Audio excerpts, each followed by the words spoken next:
Most horror stories don't happen in broad daylight. They happen late at night, when the world goes quiet. Tonight, you will hear 10 true horror stories that happen late at night. Moments where darkness, timing, and silence changed everything. Story 1. Signal. It was after midnight when everything changed. I was driving west on Interstate 40, somewhere between nowhere and nothing, when my phone died. Not the battery, the phone itself. 1 second I was listening to a podcast about unsettling disappearances in the American Southwest, and the next, the screen went black. Completely dead. I tapped it, shook it, nothing. The darkness outside my windshield suddenly felt heavier. That is when I noticed something horrifying. Every other car on the highway had vanished. I'd been surrounded by red taillights just moments before. That comforting convoy of late-night travelers all heading somewhere. Now the road stretched empty in both directions, swallowed by shadows that seemed to breathe. The desert on either side looked wrong, too still, like a photograph of a place rather than the place itself. My headlights carved a tunnel through the darkness, but they couldn't push back the creeping fear crawling up my spine. The clock on my dashboard read 12:47 a.m. I remembered checking it at 12:43. 4 minutes. What happened in those 4 minutes? I am a long-haul truck driver. Been doing this route for 11 years. I know every rest stop, every mile marker, every strange roadside attraction between Albuquerque and Barstow. But I didn't recognize where I was anymore. The highway looked the same but felt different, like walking into your childhood home and finding all the furniture rearranged in the dark. That is when the radio started making sounds it shouldn't make. Static, at first, then something underneath the static. A voice, maybe, or voices, whispering in a language that hurt to hear, syllables that felt sharp against my eardrums. I reached to turn it off, but my hand froze halfway. Because the voices were saying my name, my full name, the one only my mother used, the one I hadn't heard spoken aloud in 20 years since she died. The highway ahead began to curve in ways Interstate 40 doesn't curve. I know this road. It was straight as an arrow through this section, cutting through the desert like God drew it with a ruler. But now it twisted, serpentine, leading somewhere it shouldn't lead. My truck, its headlights caught something on the shoulder. A sign, hand-painted, 3 words in dripping red letters, last exit forever. I hadn't touched the brake pedal, but my truck was slowing down. That's the moment I realized I hadn't seen a single mile marker in 15 minutes. No signs for towns, no distance markers. Nothing. Just endless asphalt disappearing into darkness so complete it looked solid, like I was driving toward a wall of pure shadow. The terrifying part? I couldn't remember the last time I blinked. My eyes felt dry, burning, but the instinct to blink had simply left me. An exit ramp appeared on my right. It came into view.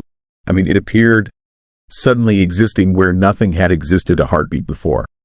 No warning signs, no gradual merge. Just there, like a scar opening in reality. The ramp led down into darkness deeper than the desert night, and every cell in my body screamed at me to keep driving straight, to ignore it, to pretend I hadn't seen it. But my hands turned the wheel anyway.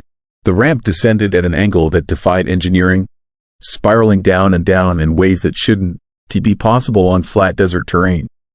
My headlights showed cracked asphalt, weeds pushing through the pavement, and then something that made my breath catch. Handprints, dozens of them, pressed into the asphalt on both sides of the ramp. Adult-sized handprints, perfectly preserved, as if people had been crawling up from wherever this ramp led, desperately trying to escape. The radio voices grew louder, more insistent, no longer whispering but chanting.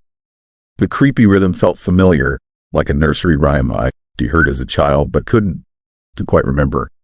My truck, its engine began to sputter. The temperature gauge shot into the red. None of this was mechanical failure.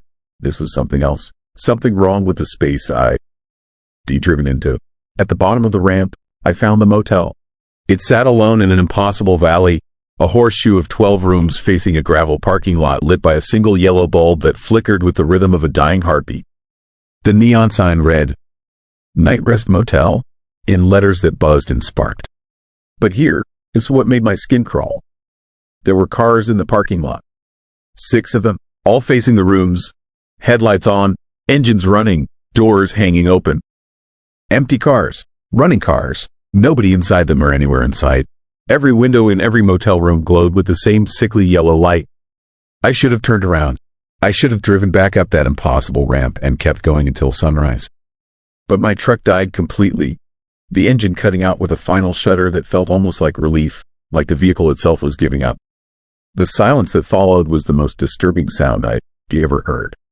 No desert wind, no insects, no distant highway traffic, nothing, just silence so heavy it had weight, pressing against my ears until they ached. Then I heard the footsteps. They came from behind the motel, slow and deliberate, crunching on gravel that shouldn't make sound in this dead air. I locked my doors, a laughable gesture that made me feel like a child hiding under blankets. The footsteps circled around the building, taking their time, in no hurry. They stopped directly in front of my truck, just beyond the reach of my headlights, dying glow. A man stood there, at least, the shape of a man.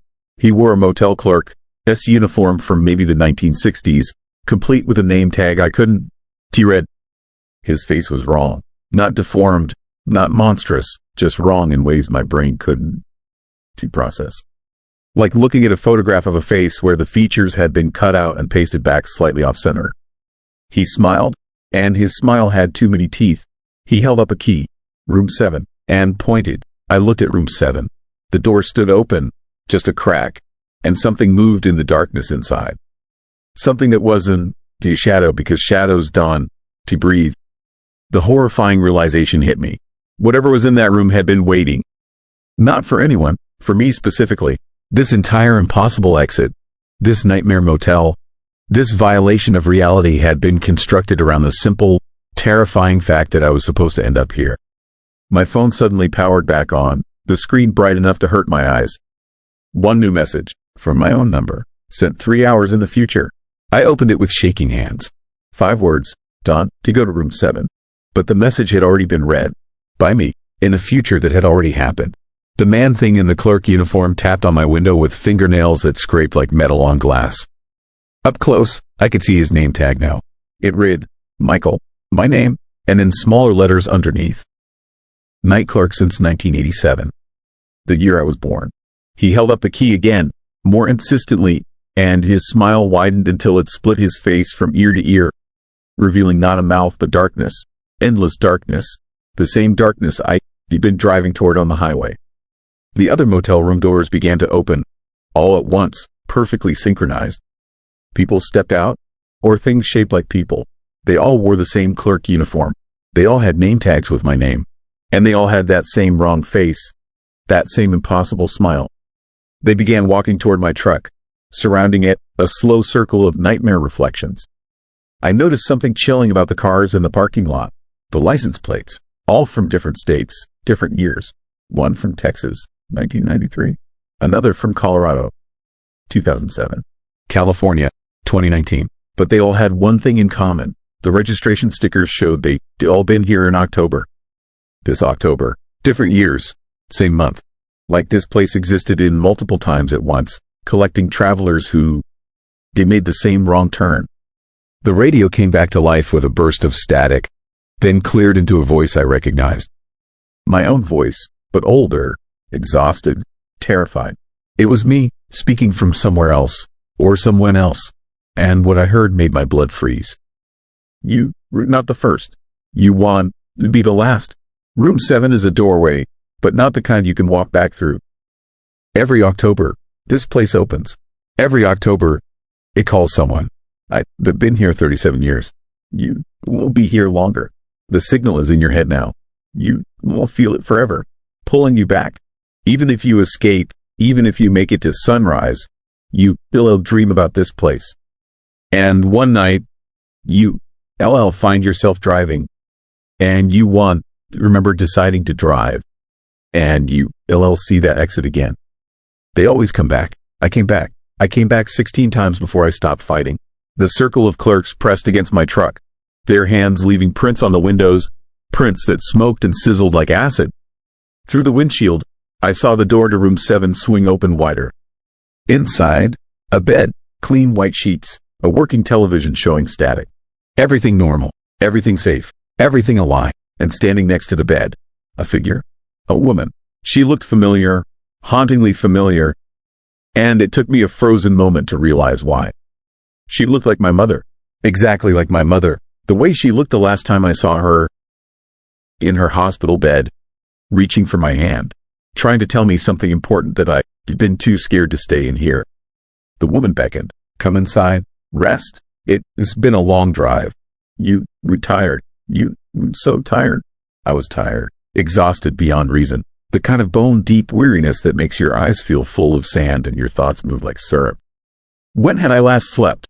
I couldn't remember. Days, maybe. The bed in room 7 looked so comfortable, so inviting. Maybe just a few minutes. Maybe just to close my eyes. Maybe this was all just exhaustion, just a hallucination from too many nights on the road, too many endless highways, too much darkness. But my phone buzzed again. Another message from myself, from further in the future. 2 hours ahead now, a photo attachment. I opened it. It showed room 7 from the inside. The bed, and lying on the bed, eyes open but not seeing, mouth frozen in a scream, was me. My body, but I wasn't dead.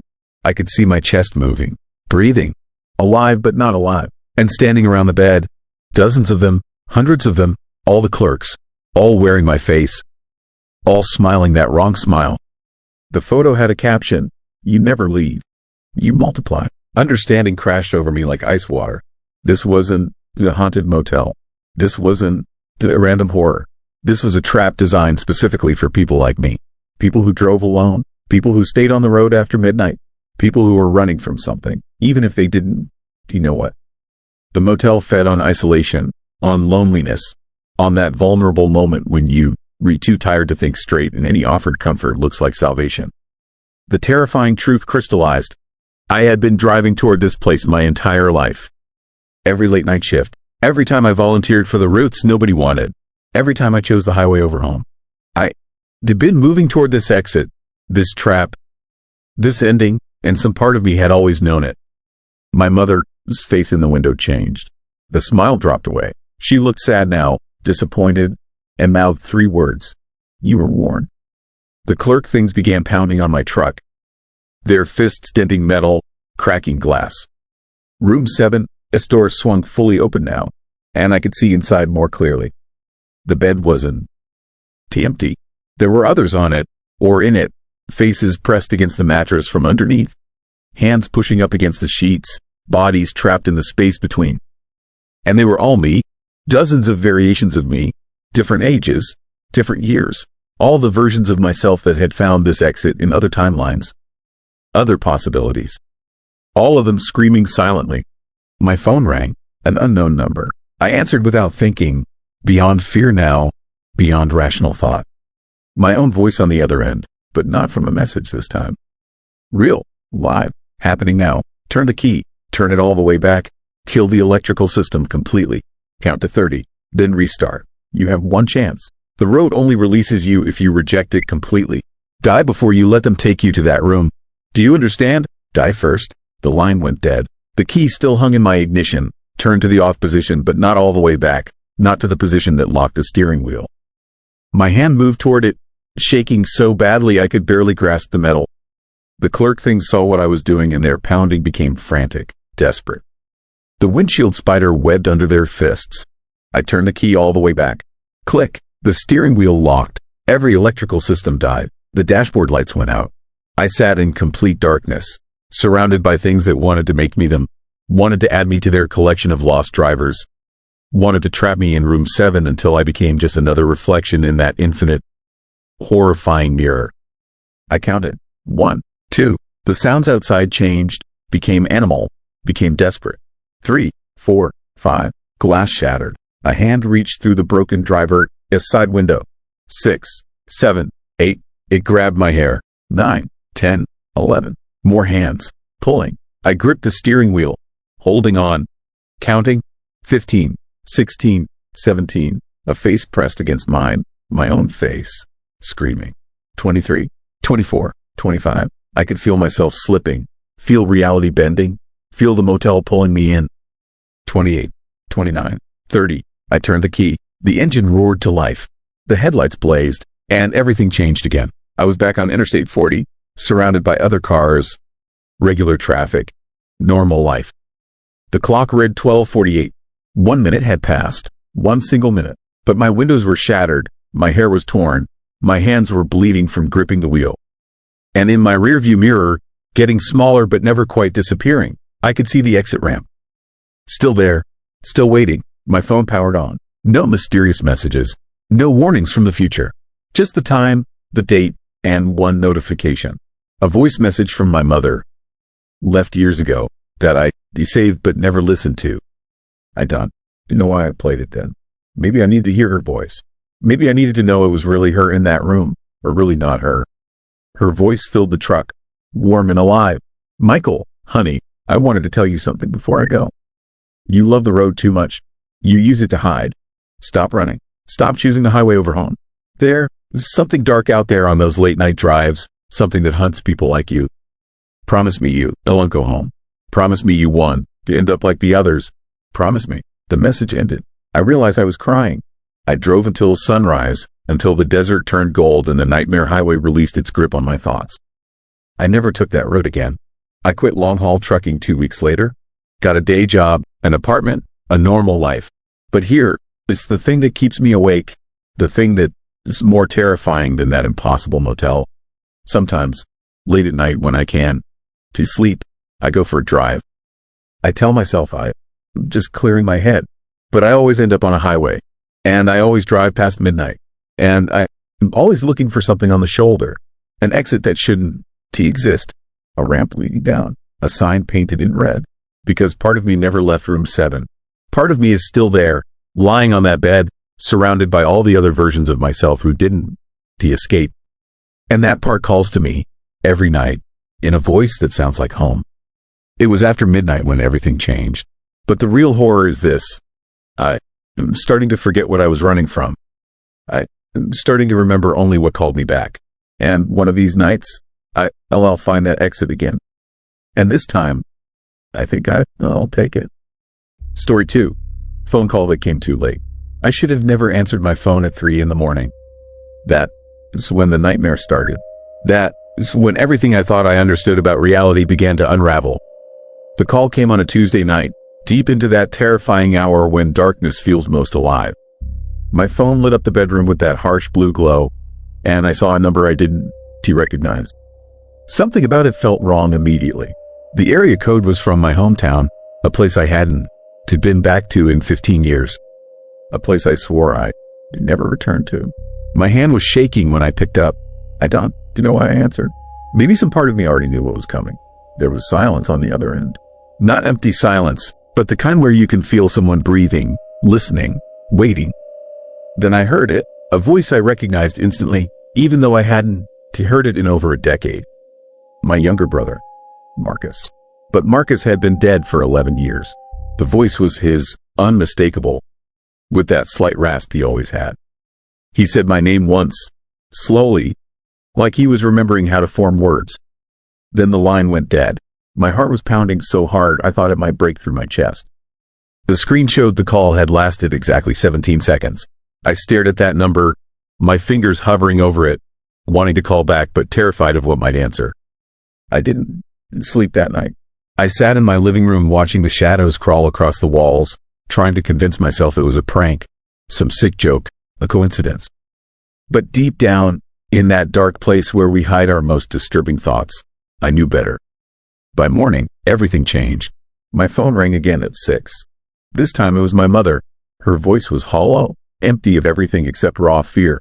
She told me that someone had broken into the old family house during the night. Nothing was stolen. Nothing was damaged. But in Marcus, his old bedroom, untouched since his death, someone had left a message written in the dust on his dresser mirror. 3 words, I called you. The police found no signs of forced entry, no fingerprints, no evidence that anyone had been there at all, except for those words and a single set of footprints leading from the front door to Marcus' room and then just stopping, as if whoever made them had simply vanished into thin air. I drove back to my hometown that same day. The 8-hour drive felt like descending into something I couldn't name. The highway stretched out endlessly, surrounded by dense forests that seemed to lean in closer with each passing mile. I kept checking my rearview mirror, expecting to see something following me, though I couldn't explain why. The town looked smaller than I remembered, more tired, like it had been slowly dying while I was away. The streets were empty even though it was barely afternoon. The old storefronts had been abandoned, their windows dark and hollow like dead eyes watching me pass. My mother's house sat at the edge of town, backed up against the woods. The same woods where they found Marcus's body all those years ago. He'd gone missing for 3 days before a hiker discovered him in a clearing half a mile from our backyard. The official cause of death was exposure, but that never made sense. It was summer, the nights were warm, and Marcus knew those woods better than anyone. There were other details too, details the police never released to the public, details my mother told me years later when the grief finally broke her silence. Marcus's body was positioned strangely. His arms were crossed over his chest, his legs straight, like someone had carefully arranged him. His eyes were open, staring up at the sky, and on his phone, which they found in his pocket still half charged, was a call log showing 17 missed calls to our home number, all made after he was already dead. I pulled into the driveway and sat there for a moment, staring at the house. It looked wrong somehow. The windows were too dark. The shadows around it felt too deep, too solid. I could see Marcus's bedroom window on the second floor, the curtains drawn shut just like they'd been for 11 years. My mother met me at the door. She looked older, more fragile than I remembered. The fear in her eyes was real and raw. She grabbed my arm and pulled me inside quickly, like she was afraid something might follow me in. She showed me Marcus's room. The door creaked when she opened it, a long, eerie sound that made my skin crawl. The room was exactly as he left it. His bed was still made. His posters were still on the walls. His desk was covered in the same layer of dust that had been there for years. Except for the mirror, someone had wiped it clean. The message was gone, but you could see where fingers had dragged through the dust, leaving clear tracks. My mother hadn't touched it. She was too scared. I stepped closer, my reflection staring back at me in the newly cleaned glass, and that is when I noticed something that made my blood run cold. Behind my reflection, in the mirror, I could see Marcus's closet door.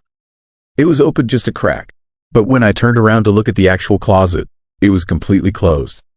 I moved slowly toward the mirror, watching that reflection of the open closet door. The gap was just wide enough that something could be standing inside, watching. My hand reached out to touch the glass, and as my fingers made contact, I felt it.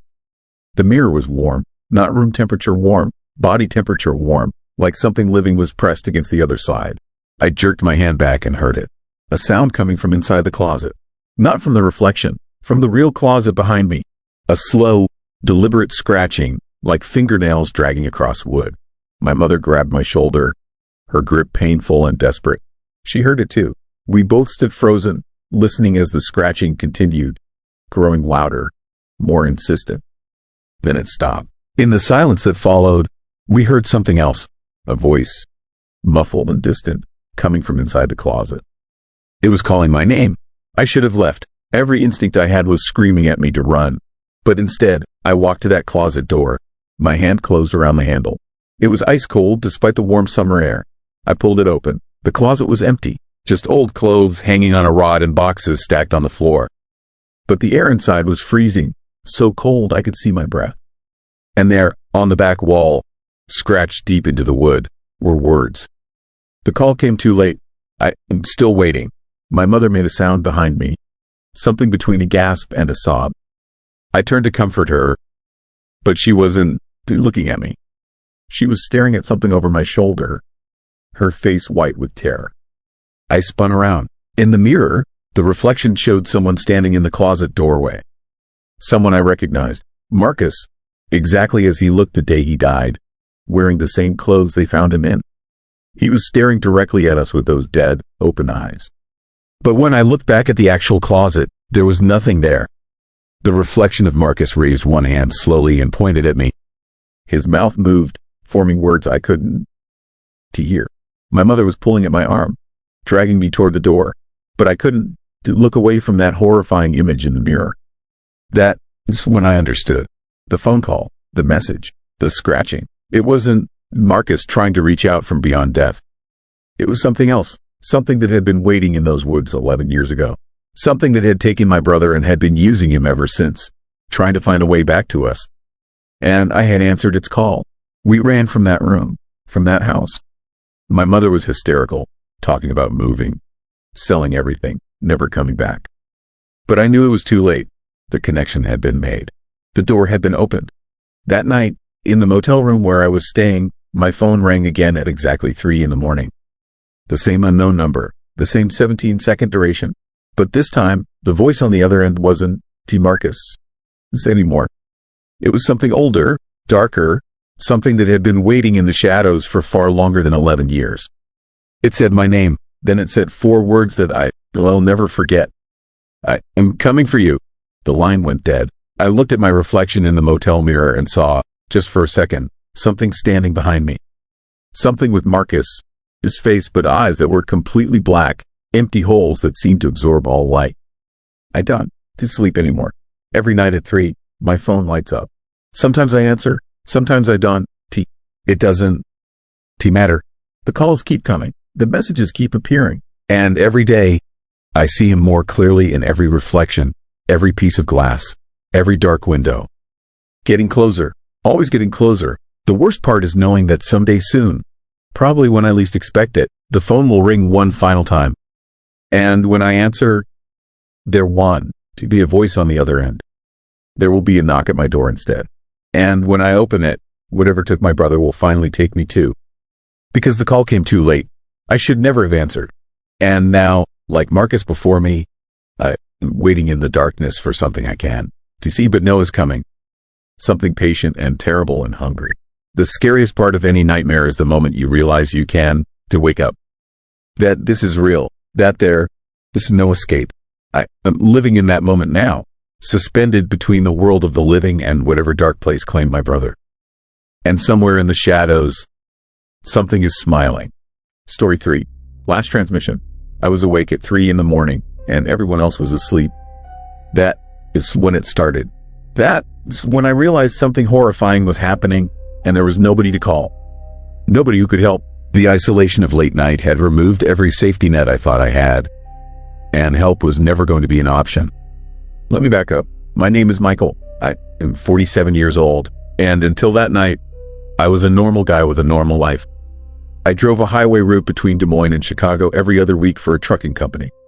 Same route, same motels, same routine. I thought I had it figured out. I thought I understood the world. I was staying at the Riverside Motel outside of Winterset, Iowa. You know the type?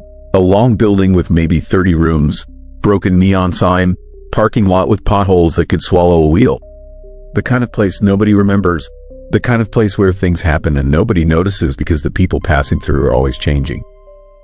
That night, I was in room 17.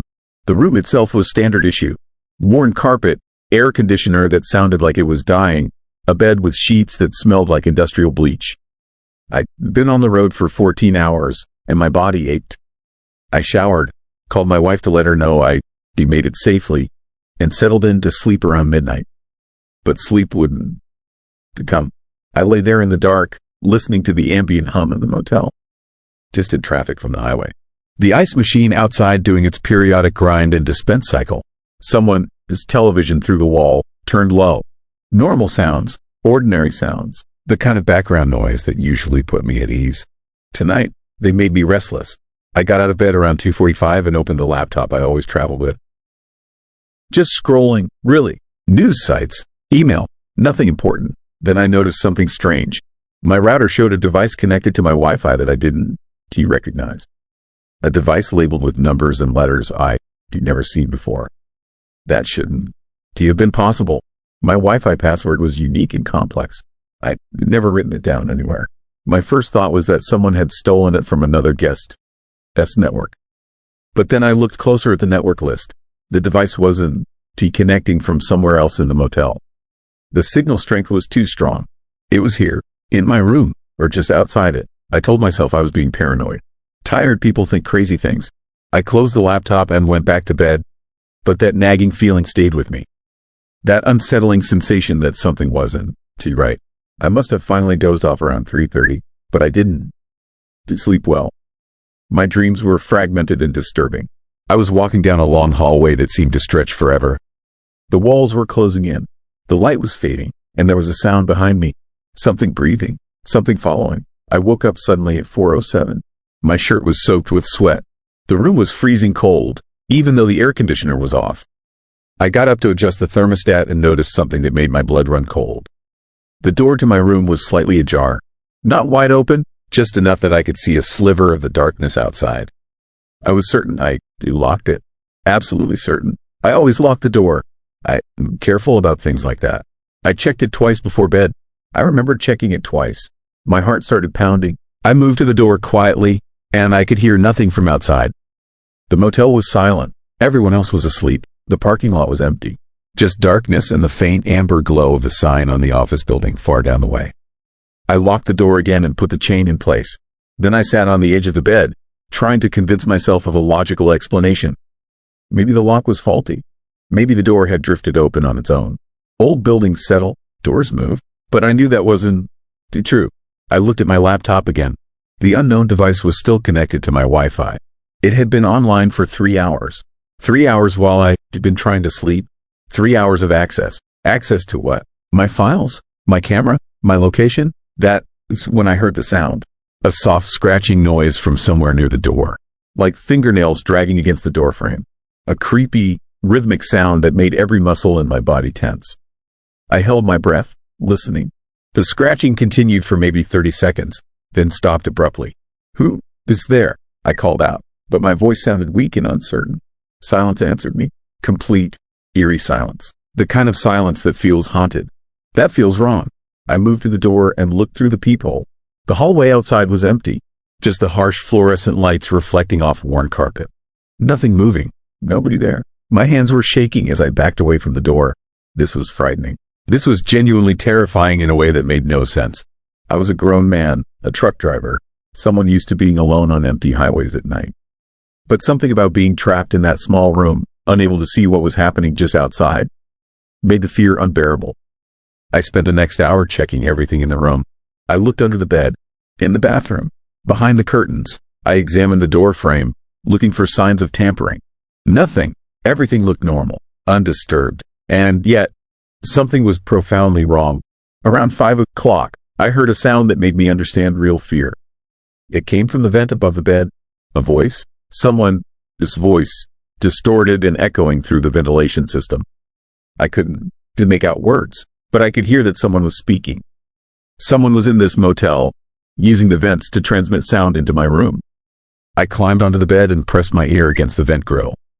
The voice became clearer, though still not entirely intelligible. It was male, middle-aged, maybe, and he was saying something over and over. The same thing, the same horrifying word. Lost, lost, lost, lost, lost. I jumped back from the vent as if it had burned me. My mind was racing. Was this a prank? Some kind of sick motel employee? Was I losing my mind? The isolation was doing something to me. The fact that everyone else was asleep, that nobody would believe what I was experiencing, that I was completely alone in this nightmare scenario. I grabbed my phone to call the front desk, but the screen was strange. It showed 0 bars, no signal, no Wi-Fi connection anymore. The unknown device had disappeared from my network list. It was like whatever was happening had severed my connection to the outside world. That is when I heard it. The most terrifying sound of all. Footsteps in the hallway. Multiple people walking slowly past my room. Walking back and forth, not stopping at any particular door. Just pacing. And the sound of their breathing, audible even through the wall. Heavy, ragged breathing, like people who had been running. Like people who were excited. I sat on the bed in the dark, knowing that I was trapped. The door was locked, but that hadn't stopped them from opening it before. The room was isolated. The world outside was asleep, indifferent to whatever horror was unfolding in room 17. The isolation of late night had removed every safety net. Help was never going to be an option. The footsteps stopped. The breathing stopped. For a moment, there was perfect silence.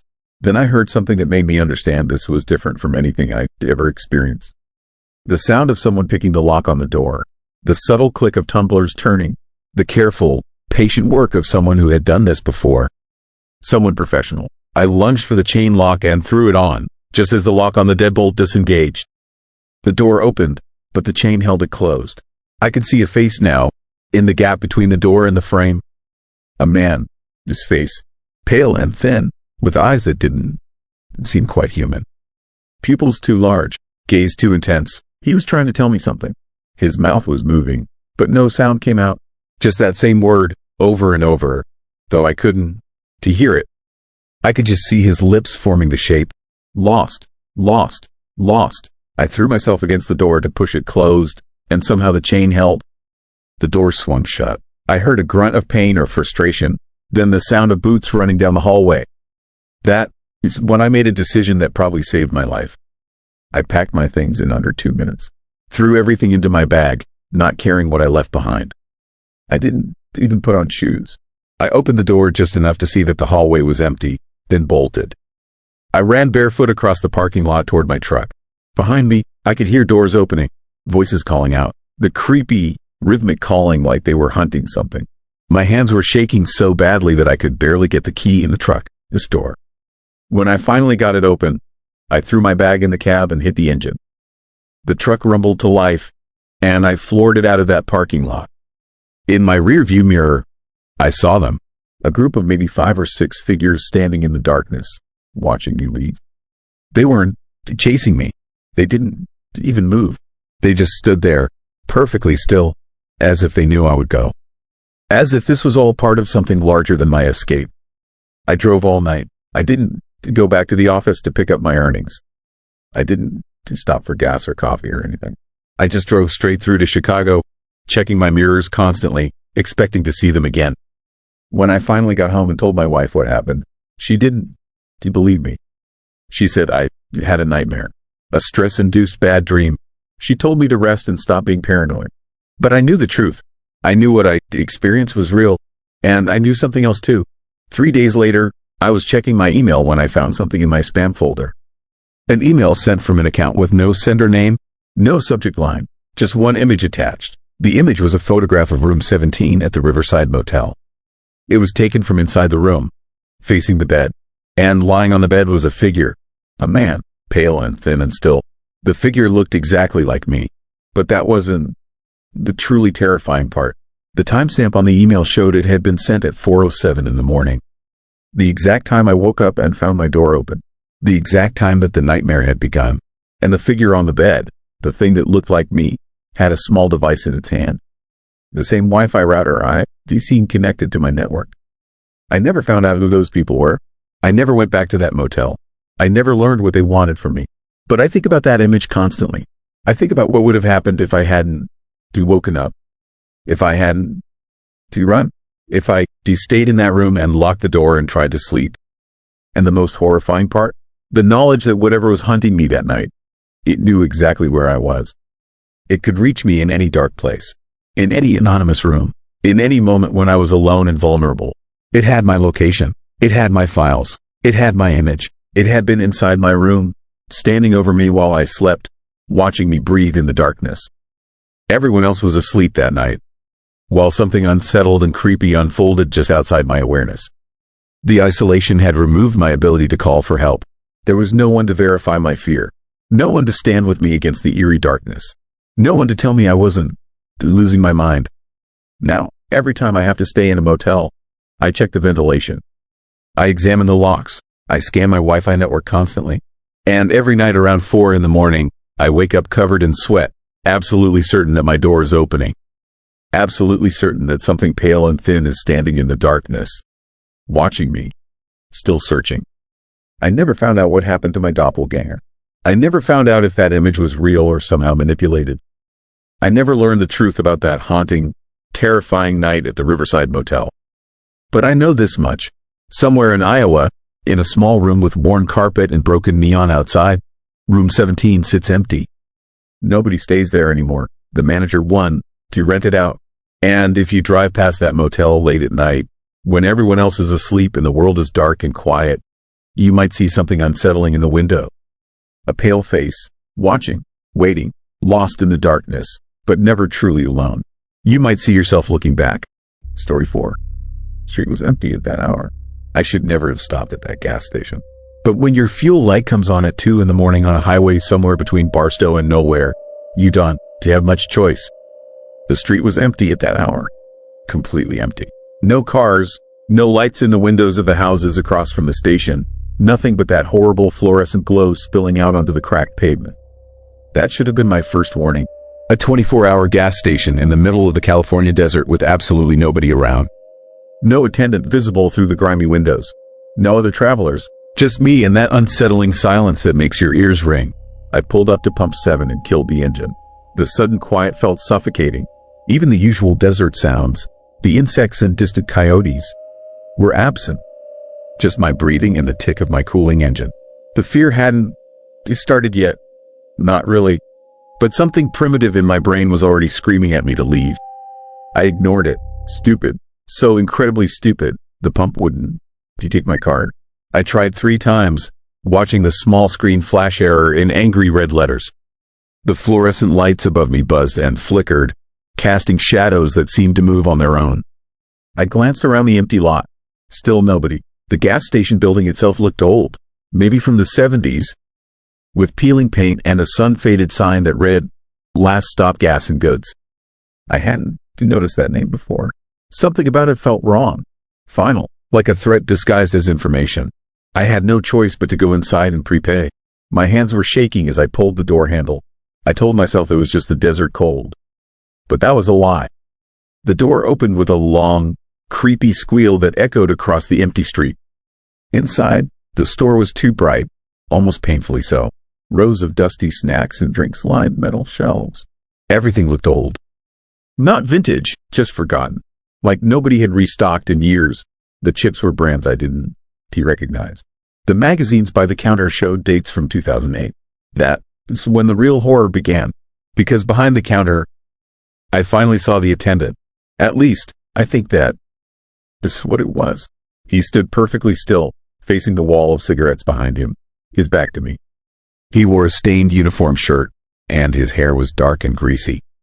But something about his posture was completely wrong. Too stiff, too angular, like a mannequin someone had propped up as a joke. I cleared my throat. Nothing. The figure didn't move. Didn't acknowledge me at all. The fluorescent lights continued their disturbing flicker and hum. I could smell something awful now. Something chemical and sweet, like spoiled fruit mixed with gasoline. My stomach turned. "Excuse me," I said, louder this time. My voice sounded strange in that cramped space, swallowed by the oppressive silence. The figure still didn't respond. But then, slowly, horrifyingly slowly, his head began to turn. Not his body, just his head. It rotated toward me with a grinding sound, like rusted gears forcing themselves to move. I could see his profile now. Gray skin, sunken features, eyes that were completely black. No whites at all, just darkness that seemed to absorb the light around them. I stumbled backward, my shoulder hitting a display of motor oil. Bottles crashed to the floor. The sound was explosive in that terrible quiet. And that thing behind the counter, it smiled. Its mouth stretched impossibly wide, revealing teeth that were too long, too sharp, too numerous. It took a step toward the counter, its movements jerky and unnatural, like stop-motion footage. I ran. Pure terror drove me toward the door, my shoes slipping on the grimy floor. Behind me, I heard a sound, a wet, rattling laugh that didn't come from any human throat. I burst through the door and sprinted toward my car, fumbling for my keys. The street was still empty, still silent, but now I understood why. This place wasn't abandoned. It was avoided. People knew. Locals knew to stay away from this stretch of highway after dark. My hands were shaking so badly I could barely get the key in the ignition. In my rearview mirror, I saw the gas station door swing open. The thing that had been behind the counter stepped out into the fluorescent light. It was taller now, its limbs elongated, its shadows stretching across the empty street like reaching fingers. It stood there, watching me, its head tilted at that unnatural angle. I started the engine and threw the car into reverse, not caring about the fuel gauge anymore. I'd rather run out of gas on the open highway than spend another second at that nightmare place. As I peeled out of the lot, my headlights swept across the gas station one last time. There were others now, figures standing in the shadows between the building and the desert beyond. At least a dozen of them, all perfectly still, all watching me leave with those horrible black eyes. I drove for 3 hours straight, my hands locked on the wheel, my heart hammering against my ribs. Every dark shape on the side of the road made me flinch. Every pair of headlights in my mirror felt like a threat. The fear had settled deep into my bones. That primal, chilling certainty that I had encountered something fundamentally wrong with the world. Something that shouldn't exist but does. When the sun finally started to rise, painting the desert in shades of orange and gold, I pulled into a truck stop outside Needles. There were people here. Normal people getting coffee and breakfast sandwiches. Truckers checking their loads. The ordinary, beautiful chaos of human activity. I sat in my car for 20 minutes, just watching them, reminding myself that reality still existed. I mentioned the gas station to the clerk when I went inside to prepay for fuel. I described the location, the old sign, the empty street. She looked at me with an expression I couldn't quite read. Not confusion, something else. Recognition, maybe, or pity. There's no gas station out that way, she said quietly. Not for 60 miles. There used to be one, decades ago. Last Stop, I think it was called, but it burned down in the 90s. Some kind of accident. The owner and his whole family died in the fire. Real tragedy. My blood went cold. I pulled out my phone to show her the route I'd taken, to prove I'd been there, that the place existed. But when I looked at my GPS history, there was nothing. The tracking showed my car traveling in a straight line along the highway. No stop, no detour, like those 20 minutes at that horrifying place had simply been erased from reality. The clerk was still watching me with that strange expression. You look tired, she said. Maybe you fell asleep at the wheel for a bit. These desert highways, they play tricks on people at night, especially on that stretch. People see things that aren't there, or maybe things that are there but shouldn't be. I wanted to argue, to insist that what I experienced was real. But how could I prove it? I had no receipt, no witness, nothing but the terrifying images burned into my memory and the sick feeling in my gut. I paid for my gas and left without another word. That was 3 weeks ago. I haven't driven at night since. Can bring myself to do it. Because here is the thing that keeps me awake, the disturbing truth I can escape. Last night, I was looking through my car, cleaning out the trash, and I found something in the passenger side door pocket. Something I know wasn't there before. A receipt, faded and old, the ink barely visible, from Last Stop Gas and Goods. Dated 2 days ago, for $20 of premium unleaded gasoline. Pump 7. The street was empty at that hour, and what happened went unseen by anyone who could have helped me. But something saw me, something that exists in the spaces between reality and nightmare. And I think, God help me, I think it wants me to come back. Because every night now, when I close my eyes, I can see that empty street. I can hear the fluorescent lights buzzing, and I can feel those black eyes watching me from the shadows, waiting patiently for the moment when my fear will override my better judgment. When I'll tell myself it was all just exhaustion and imagination. When I'll drive that route again. The truly scary part? I know I will. Eventually, the pull will be too strong. The need to know, to understand, to confirm what I saw will override every survival instinct I have. That is how these things work. That is how they feed on our curiosity, on our desperate human need to make sense of the darkness. And when I finally return to that place, when I pull up to Pump 7 in the dead of night and that street is empty again, I know exactly what will be waiting for me. That thing behind the counter with its impossible smile and its grinding movements. Those figures in the shadows, multiplying with each visit, collecting travelers who couldn't resist the call. I am writing this down now as a warning, as a confession, as a final attempt to anchor myself to reality. If you be ever driving through the California desert late at night and you see an old gas station with a sign reading Last Stop Gas and Goods, keep driving. Don't stop, don't even slow down. Because that place is hungry, and the street is always empty at that hour. Always waiting, always watching, for the next person who makes the same mistake I did. For you, Story 5, 3 a.m. door. I never believed in the unexplained until I heard the knocking at 3 in the morning. Not once, not twice, every single night for 7 days straight. And here, it's the thing that made it truly horrifying. I lived alone on the 14th floor of a building with no fire escape. The first night, I thought it was just night anxiety playing tricks on my exhausted mind. I had been working double shifts at the warehouse outside Bakersfield, driving home on those empty desert highways where your headlights are the only light for miles. Sleep deprivation does strange things to perception. That That's what I told myself when I jolted awake at exactly 3:03 in the morning to the sound of 3 deliberate knocks on my apartment door. My heart hammered against my ribs as I lay there in the darkness, every muscle tensed, listening. The knocking came again. 3 measured strikes, neither urgent nor gentle. Just patient, waiting. I grabbed my phone from the nightstand. The screen, this glow felt like a lifeline in that suffocating dark room. I pulled up the building, a security app, my fingers shaking as I accessed the hallway camera feed outside my door. Static, nothing but gray and white snow across the screen. The camera had never malfunctioned before. The knocking stopped. I didn't sleep the rest of that night.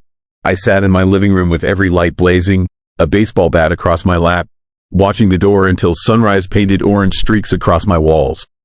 When morning came, I felt foolish, paranoid. I checked the hallway. Empty. I knocked on my neighbor, Miss door, old Mrs. Chen, who lived across the hall. She hadn't heard anything unusual. Nobody had. The second night, the knocking returned. Same time, 3:03 in the morning, precise as a clock. This chime.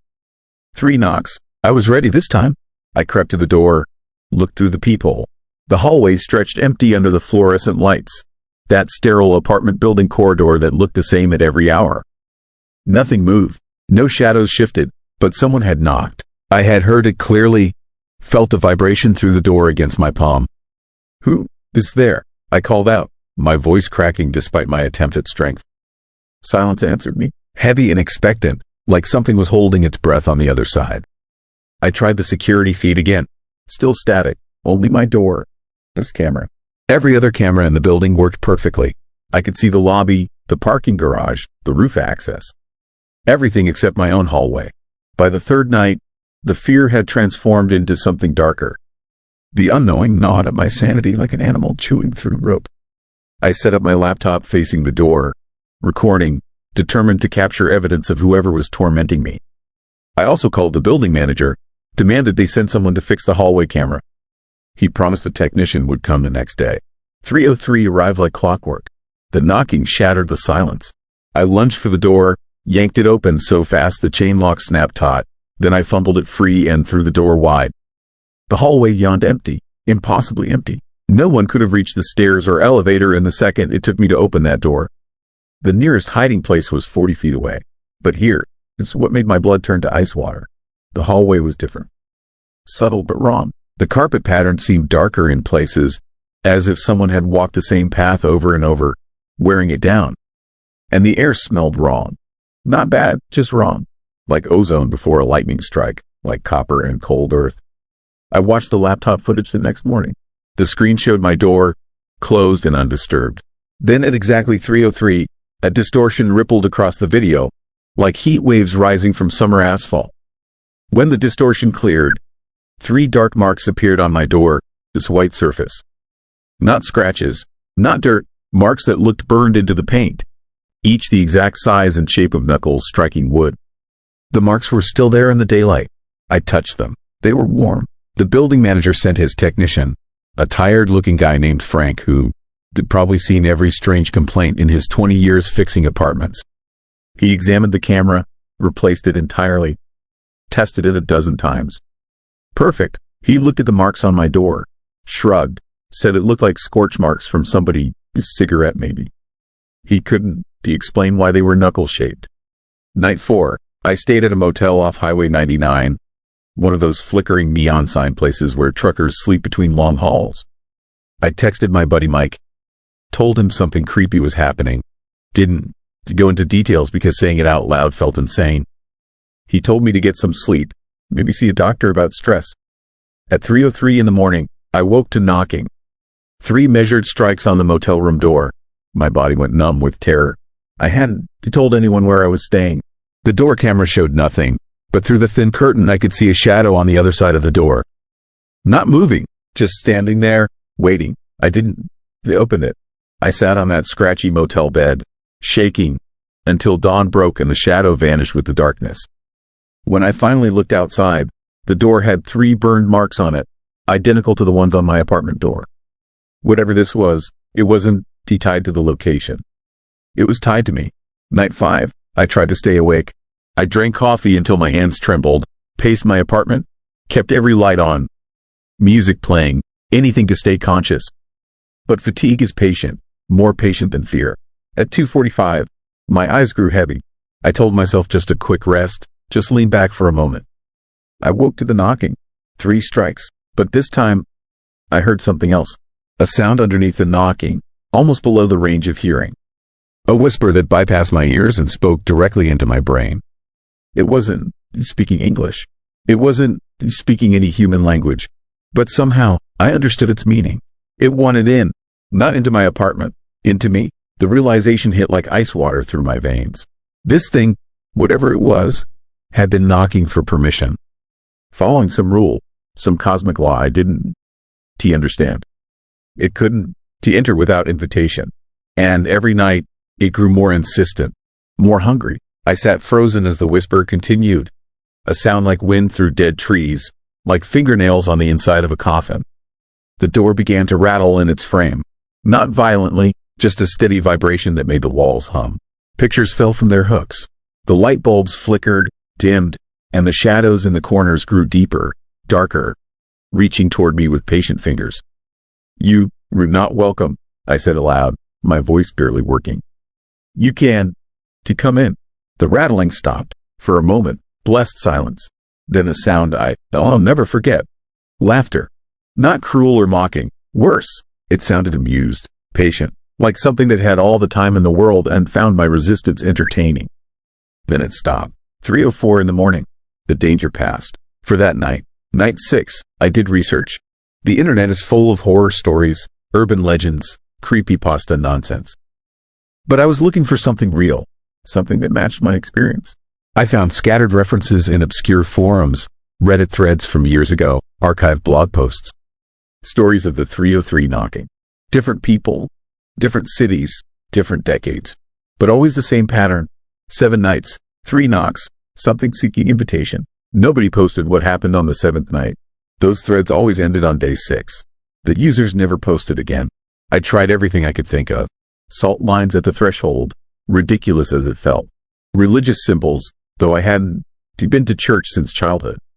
I called my mom, made awkward small talk. Told her I loved her without explaining why. She knew something was wrong. Mothers always know. But what could I say? That something impossible was hunting me? That my reality had cracked open to reveal something terrifying underneath? That 6th night, the knocking was different. Louder, more insistent. The burns on my door had spread, forming patterns I didn't want to examine too closely because they looked almost like words in some ancient alphabet. The whisper was clearer now, still incomprehensible but carrying emotion. Anger, impatience, hunger. At 3:05, my doorknob began to turn. Slowly, testing. The deadbolt held. For now, I watched in frozen horror as the metal twisted, strained, the lock mechanism groaning under impossible pressure. Then it stopped. 3:06. It had retreated again, but the doorknob was warped now, bent out of shape by something far stronger than human hands. Now it is the 7th night. I am recording this as the clock ticks toward 3 in the morning. My door is barricaded with everything I own. The burns have spread across the entire surface, patterns flowing like living things. The hallway camera shows nothing, but I can hear footsteps outside. Patient, walking back and forth, waiting. 2:58. The footsteps have stopped. The apartment has gone completely silent. Even the ambient city noise has died. No traffic, no distant sirens, nothing, just my breathing and my heartbeat and the ticking clock.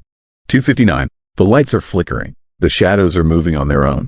3:00. Perfect silence. The calm before something terrible. I realize now what the feeling was. That slow creeping dread I dismissed as paranoia and night anxiety. It was recognition. Some ancient part of my brain trying to warn me that I was being hunted by something older than fear itself. Reality was always unreliable at this hour, when the world slips between states and things that shouldn't exist find cracks to crawl through. 3:01. 3:02. The knocking will come soon. 3 strikes. One last request for permission. And here is what I realized. Sitting here in the dark with my barricaded door and my useless weapons. I am so tired. 7 nights without real sleep. 7 nights of terror. And that thing outside my door is patient. It can wait. It can knock forever if it needs to. But I can. Humans break. Our minds fracture under sustained fear. We make mistakes. 3:03. The knocking comes. 3 strikes. louder than thunder, shaking the walls. The whisper rises to a roar that only I can hear. My barricade begins to shift, not pushed aside, but phasing through, becoming transparent. The door is still there, still locked, still closed, but it is becoming meaningless, a formality. And I understand now with horrible clarity, it never needed my permission to enter. It needed me to be too broken, too exhausted, too terrified to refuse. It needed me to give up, to stop fighting, to accept the inevitable. 304. The knocking stops. Not because it's leaving, because it doesn't need to knock anymore. The door is opening. Not physically. The lock holds. The barricade remains. But something is coming through anyway, slipping between the atoms of reality like smoke through a screen. I can see it now. Not with my eyes, with something deeper. It is made of absence, of the spaces between things, of the dark that exists before light was ever created.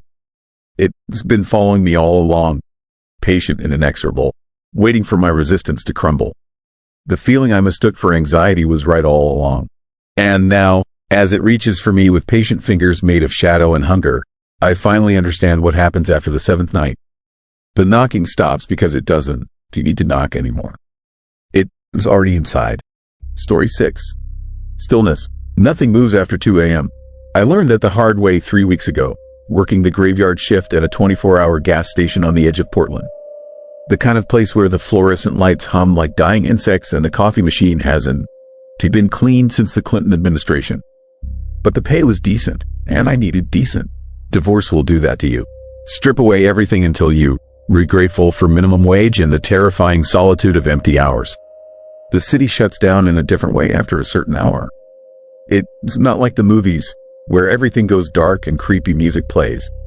The lights stay on. The traffic signals still cycle through their colors for nobody. But the life drains out.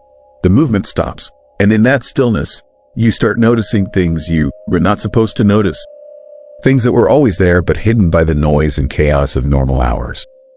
That stillness became dangerous. I was restocking cigarettes behind the counter when I first saw him standing at pump 4. Just standing there, not pumping gas, not walking toward the store, just standing perfectly still, facing the building, hands at his sides. He wore a gray hoodie and jeans. Nothing unusual, but something about his posture felt wrong. Too rigid, too perfectly motionless, like a photograph of a person rather than an actual person. The clock above the register read 2:47 a.m. I'd been alone since midnight when my coworker Danny clocked out early, claiming he felt sick. Now I wondered if Danny knew something I didn't. The fluorescent lights flickered, just once, and when they steadied, the man at pump 4 hadn't moved, hadn't even shifted his weight. That is when the first spike of real fear hit my chest. Nobody stands that still. It's not natural. The human body sways, adjusts, breathes in ways that create tiny movements. This man looked like a mannequin someone had posed outside. I checked the security monitor, thinking maybe my eyes were playing tricks. The grainy black and white image confirmed it. He was there, standing, staring, and here is what made my skin crawl. His face was pointed directly at the camera, which meant he was staring directly at me through the window, even though I couldn't make out his features in the darkness beyond the lights. That is when I noticed the others. They stood at the edge of the parking lot where the light gave way to shadow. 3 of them, same gray hoodies, same unnatural stillness, arranged in a perfect line, evenly spaced, all facing the store. All facing me. The terrifying part wasn't that they were there. The terrifying part was that I couldn't. Do you remember when they arrived? They simply appeared in that space between one glance and the next, manifesting in the darkness like they'd always been there, waiting for me to notice. My phone sat on the counter, and I reached for it with a hand that shook harder than I wanted to admit. No signal. 5 bars a minute ago. Now nothing. Not even emergency calls available. I tried the store, this landline. Dead silence. Not even a dial tone. Just that heavy, oppressive quiet that makes your ears ring. The man at pump 4 took a step forward. Not a normal step. His whole body moved as a unit, sliding forward without any of the natural bob and sway of walking. Like he was on rails. Another step, another. Each movement perfectly timed, mechanical, wrong. The others at the edge of the lot began moving too. That same gliding motion, converging on the building from 3 different angles. I did what any rational person would do. I hit the emergency lock on the doors. Heavy-duty deadbolts designed to protect against robbery. They slammed into place with a solid chunk that should have made me feel safer. It didn't, because the people outside didn't react to the sound, didn't speed up, didn't slow down, just kept coming with that horrifying mechanical precision. The man from pump 4 reached the glass door and stopped, his face now visible in the harsh fluorescent light. That is when my mind tried to reject what I was seeing. His features were normal, average, forgettable, but they didn't move. His face was a mask of absolute neutrality, eyes open but not blinking, mouth neither smiling nor frowning. And his eyes? God, his eyes were wrong. They didn't reflect the light. They absorbed it, two dark holes in an otherwise ordinary face. He raised one hand and pressed it against the glass. The others did the same as they reached the windows, all around the store, surrounding me. 7 of them now. I hadn't seen the other 4 arrive. They just appeared, filling in the gaps, creating a perfect circle of gray hooded figures pressing their palms against the glass. The temperature inside the store began to drop. I could see my breath. That is when they started humming. Not a song, not a tune, just a single note, perfectly synchronized, coming from all of them at once. The sound vibrated through the glass, through the walls, through my chest, settling into my bones like a virus. The frequency made my teeth ache and my vision blur. The fluorescent lights flickered in rhythm with the humming, and in those brief moments of darkness between flickers, the figures outside seemed closer. Inches closer every time the lights went out, though they never moved when I could see them. I backed away from the windows, retreating behind the counter where the security monitor showed the full parking lot.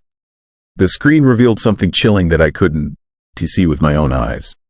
There were more of them, dozens more, standing in the darkness beyond the lot, in the street, on the empty sidewalks, all perfectly still, all facing the store. An army of gray hoodies, an audience of empty eyes, all waiting.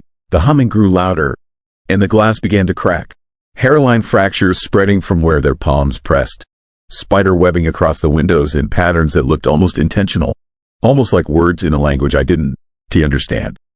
The store, its merchandise started to shake, candy bars rattling in their displays, bottles of soda trembling on the shelves, the whole building vibrating with that single sustained note. My mind raced through options. Call for help, but the phones were dead. Run out the back, but what if they were back there too? Hide in the stockroom, but that was just delaying the inevitable. And that is when the most disturbing realization hit me. This felt inevitable. Like it had always been coming. Like every night shift I worked, every hour I spent alone in this fluorescent prison, had been leading to this moment. I thought about Danny, my coworker, the way he looked pale when he left, his hands shaking as he clocked out. The way he paused at the door and looked back at me with something that might have been pity. He said he felt sick, but now I wondered. Had he known? Had he seen them gathering in the shadows and decided to abandon me to whatever this was? The humming stopped. The silence that followed was worse. In that absence of sound, I heard something new. Footsteps. Not from outside, but from inside the store.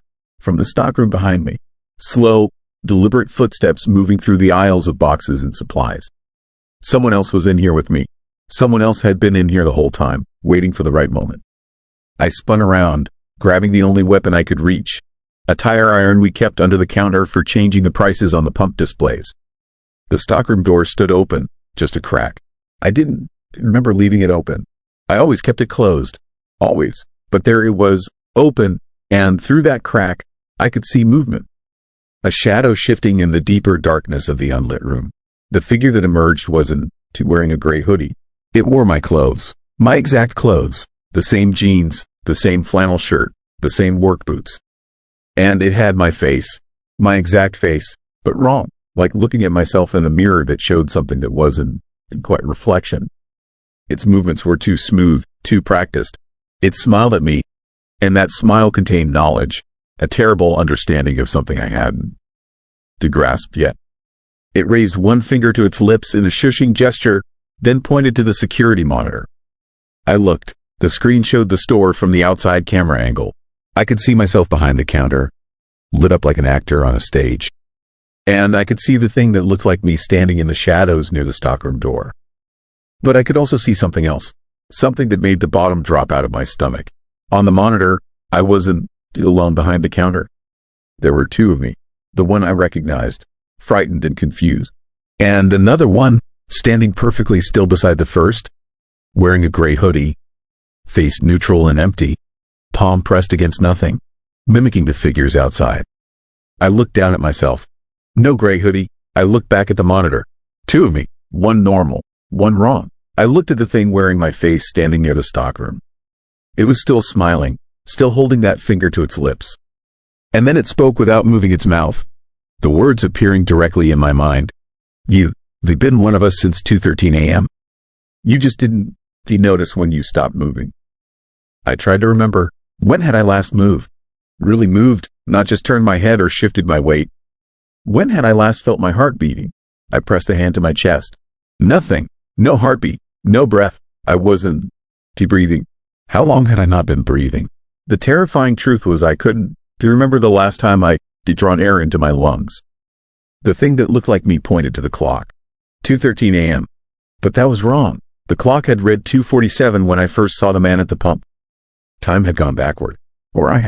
Or something had changed in those hours between midnight and now. Something fundamental. Something irreversible. The gray-hooded figures outside began moving again, all at once, turning away from the store and walking back into the darkness. Their job was done. They'd been witnesses, not threats. Witnesses to my transition, my transformation into something that looked like me but wasn't me anymore. The thing wearing my face stepped closer, and I saw in its eyes what I would become. What I already was. A hollow thing, a puppet of stillness, a creature that existed in the dead hours when nothing moves and the city shows its true face. The real horror wasn't what was happening to me. The real horror was the memory coming back. I'd done this before. Not here, not at this gas station, but somewhere else. Another job, another graveyard shift, another 2 a.m. I stood still too long, noticed the stillness too deeply, and become part of it. And I done it again and again, cycling through different lives, different names, different faces, always ending up alone in the fluorescent lights when the city stops moving. The thing that was me but not me reached out and took my hand. Its skin was cold, not death cold but absence cold, the temperature of nothing. It guided me toward the door, toward the night, toward the others waiting in the darkness. The deadbolts unlocked themselves, the cracked glass door swung open, and I stepped out into the stillness. What followed felt inevitable. I took my place among them, one more gray hoodie in the growing crowd, one more empty face in the darkness. We stood there, perfectly still, watching the store.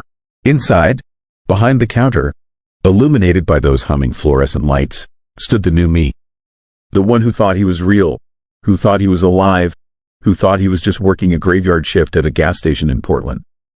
He looked scared, confused, checking his phone for a signal that would never come. We would watch him until he stopped moving, until he noticed the stillness, until he became one of us and we could all move on to the next location, the next lonely worker in the next empty building in the next city that shuts down after 2 a.m. Because nothing moves after that hour. Nothing alive, anyway. Only us, the still things, the watchers, the ones who forgot how to be human somewhere in those dead hours and never found our way back. I wanted to warn him, the me behind the counter. I wanted to tell him to run, to never stop moving, to fill every second with motion and sound and life. But I couldn't. To move. Couldn't. To speak. Could only stand there in my gray hoodie, palm pressed against the cold glass, humming that single note that means nothing and everything, watching myself die the way I died 100 times before. The city is full of us. We stand in the shadows. We wait in the corners. We exist in that space between 2 a.m. and sunrise when the world holds its breath. And if you were alone, if you were working through the night, if you were the only person in a building full of lights, we'll all find you. We'll all surround you. We'll all watch you until you forget to move, forget to breathe, forget you were ever anything but stillness. The worst part, you'll do it to yourself. We don't force it. We just show you the truth. That after a certain hour, when the city shuts down and the movement stops, the stillness isn't empty. It's full of people like you, People who worked too many night shifts. People who spent too many hours alone. People who looked into the darkness too long and saw it looking back. Nothing moves after 2 a.m., but we're always there, perfectly still, waiting for you to join us. And you will. Everyone does eventually, because the city has a rhythm, and we read the pause between heartbeats. The moment of silence before the scream. The stillness before everything changes. I am still standing outside that gas station, even now. And I'll be standing here tomorrow night. And the night after, watching through the glass as the next version of myself discovers what I discovered. That we never leave the graveyard shift. We just become part of it. Forever still, forever watching, forever waiting for 2 a.m. when nothing moves and we finally come alive in our terrible, empty way. Story 7. Hiking trail no one returns from. I saw the body on the trail at 2 in the morning, and that's when I realized I made a terrifying mistake. That's when the real horror began. The realization came too late to save myself. My name is David. I am 52 years old. And I am telling you this because nobody else will believe it. Nobody else lived through what happened in the Cascade Mountains that night. I was hiking the Granite Peak Trail, a popular route about 90 minutes from Portland. I'd done it 100 times before. Daytime hikes, normal hikes, but this time was different. This time I decided to do something stupid. I wanted to experience the trail at night. Something about the darkness appealed to me. The isolation, the silence, the feeling of being the only person in the world. I packed my headlamp, brought extra batteries, told my wife I'd be back by morning. She didn't like it, but she stopped arguing with me about my hiking obsession years ago. I started the hike at 11 o'clock at night. The October air was cold, maybe 45 degrees, with that crisp mountain bite that cuts right through you. My breath came out in small clouds. The forest around me was absolutely pitch black except for the narrow beam of my headlamp. That's when I noticed something unsettling. The usual forest sounds were missing. No crickets, no rustling in the undergrowth, no distant owl calls, nothing, just the sound of my own footsteps and my breathing. The eerie silence of a place that should have been alive with nighttime activity. I told myself it was normal. Animals hide at night. Forests are quiet when the sun goes down. But something in my gut told me that wasn't true. I pressed on anyway. The trail was familiar enough that I didn't need to think too hard about where my feet were going. My mind wandered as I climbed. I thought about my job, my marriage, the ordinary, boring details of my suburban existence. I was out here in the dark, in the mountains, trying to feel something real. That is what I didn't expect. I didn't expect anyone to be awake out here in the middle of the night. I'd been so confident that I'd be alone. Late night removes the expectation of other people. The mountains at 2 in the morning are supposed to be empty. That assumption turned out to be horribly, terrifyingly wrong. I first saw the figure about halfway up the trail. My headlamp caught something unusual, a shape that didn't belong. A person standing perfectly still on the path ahead of me, facing away from me. They weren't moving, weren't hiking, just standing there in the darkness. I stopped walking. The beam from my headlamp caught them in the center of the back. They were wearing dark clothes. Hiking gear, maybe, but something about their posture was off. Too rigid, too unnatural. Hey, I called out. My voice sounded strange in the silence, small and uncertain. Are you okay? The figure didn't turn around, didn't acknowledge me at all. Just continued to stand there, motionless, as if I hadn't said anything. I walked closer, slowly now, more cautious. The fear was starting to build. That creepy feeling you get when something isn't right, when reality doesn't match your expectations. The figure was maybe 30 feet away now. I could see that they were tall, very tall, and thin in a way that looked unnatural. Hello, I tried again. Do you need help? Still nothing. The figure remained completely still. I was about 15 feet away now, close enough that my headlamp was illuminating the back of their head clearly. They had long, dark hair, or something that looked like hair. There was something unsettling about the texture of it, the way it seemed to move slightly, even though there was no wind. That's when I realized they were trembling, not violently, just a slight, constant vibration running through their body, like they were very cold, or very afraid, or something else entirely. I reached out and touched their shoulder. That was the moment everything changed. That was the moment when the terrifying, horrifying truth began to unfold. The figure turned around, and I saw the face. I wish I hadn't Some images get burned into your mind. This was one of them. The face was human enough. Eyes, nose, mouth in the right places. But something was missing, some essential quality of aliveness. The eyes were open but empty. The skin was a grayish-white color that didn't look like any living human skin I'd ever seen. And the mouth was open in a perfect O, like it was frozen in a silent scream. I stumbled backward, my heart hammering in my chest. I was looking at a corpse, an actual dead body, standing upright on a hiking trail in the middle of the night. But that was impossible. Dead bodies done, to stand. Dead bodies done, to tremble. Dead bodies done, to exist in a state that defies every rule of biology and death. I forced myself to look closer, even though every instinct was screaming at me to run. There were dark stains on the front of the clothes. Blood, maybe. The smell hit me then. A horrible, sweet, sick smell like rotting meat and something chemical. Something wrong. The body was fresh, maybe a few days old. And yet, it had been positioned upright on this trail like a scarecrow. Like a warning, like something put there intentionally. That is when I heard the sound. A sound that made my blood freeze in my veins. It came from deeper in the darkness, from further up the trail. It sounded like footsteps, multiple sets of footsteps, and they were moving toward me, getting closer, getting faster. I didn't think. I just ran. I ran down the trail, my headlamp bouncing wildly, the light making the shadows jump and twist. I could hear the footsteps behind me now. Definitely multiple people, and they were fast, much faster than normal running. There was an unnatural quality to the sound, a rhythmic pounding that didn't match human gait. I ran for what felt like hours but was probably only minutes. My lungs were burning. My legs were screaming, but I didn't stop. I couldn't stop. Behind me, the footsteps never slowed. They never tired. They just kept coming, getting closer, relentless and terrifying. Then something happened that made my blood run even colder. The footsteps stopped, all at once. Complete silence. I slowed my pace, gasping for air, trying to figure out what was happening. Why had they stopped chasing me? I looked behind me with my headlamp, and that is when I saw them. There were 5 of them standing on the trail, all wearing hiking gear that looked weathered and old, all perfectly still, all staring at me with those same empty eyes, the same frozen mouths. They were spaced out across the trail in a line, blocking my way forward. No, that is not quite right. They weren't blocking anything. They were just standing there, waiting, like they knew exactly where I was going, like they knew I was trapped. That's when the real horror hit me. I realized I wasn't just seeing 5 bodies. As I looked deeper into the darkness, I could see more shapes behind them. More figures standing on the trail. Some closer, some far away, all the way up the mountain. Dozens of them, maybe more, all of them wearing hiking gear from different time periods.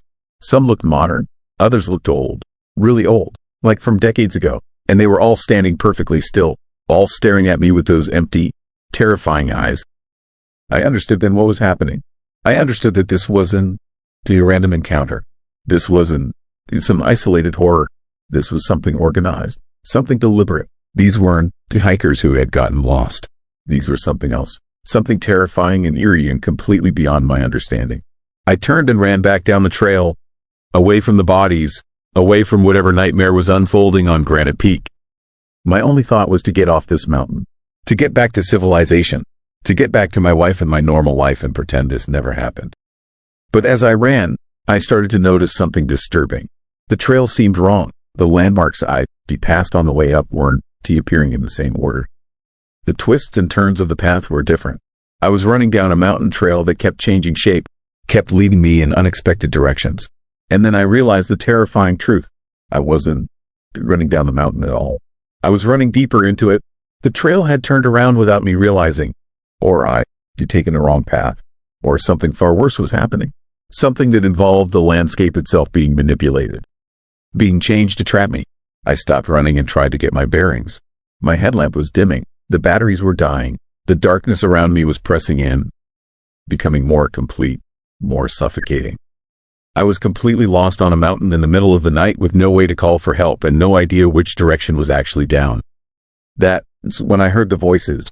Not shouting or screaming, just voices, whispering, speaking in tones that sounded hollow and wrong. They were coming from multiple directions, from above and below and all around me, like the mountain itself was speaking. I couldn't make out the words, but I understood the meaning. The message was clear and chilling and utterly horrifying. They were calling me, the bodies on the trail, the figures in the darkness, the things that had been hikers once but were now something else. Something that had learned to love the mountain, something that never left, something that spent eternity walking trails in the dark, waiting for others to join them. My headlamp died. Complete darkness. No light at all, just me and the mountain and the voices and the knowledge that I was never going to leave. I was going to become one of them. Just another hiker in weathered gear standing on a trail in the darkness, waiting for the next person brave or stupid enough to hike at night. I don't know how long I stood there. Minutes maybe. Hours. Time felt broken. Wrong. Like it didn't work the same way in this place. Then I saw a light. A headlamp. Coming from above me on the trail. Someone approaching. Someone actually climbing the mountain at 3 a.m. Someone making the same mistake I had made. I opened my mouth to warn them.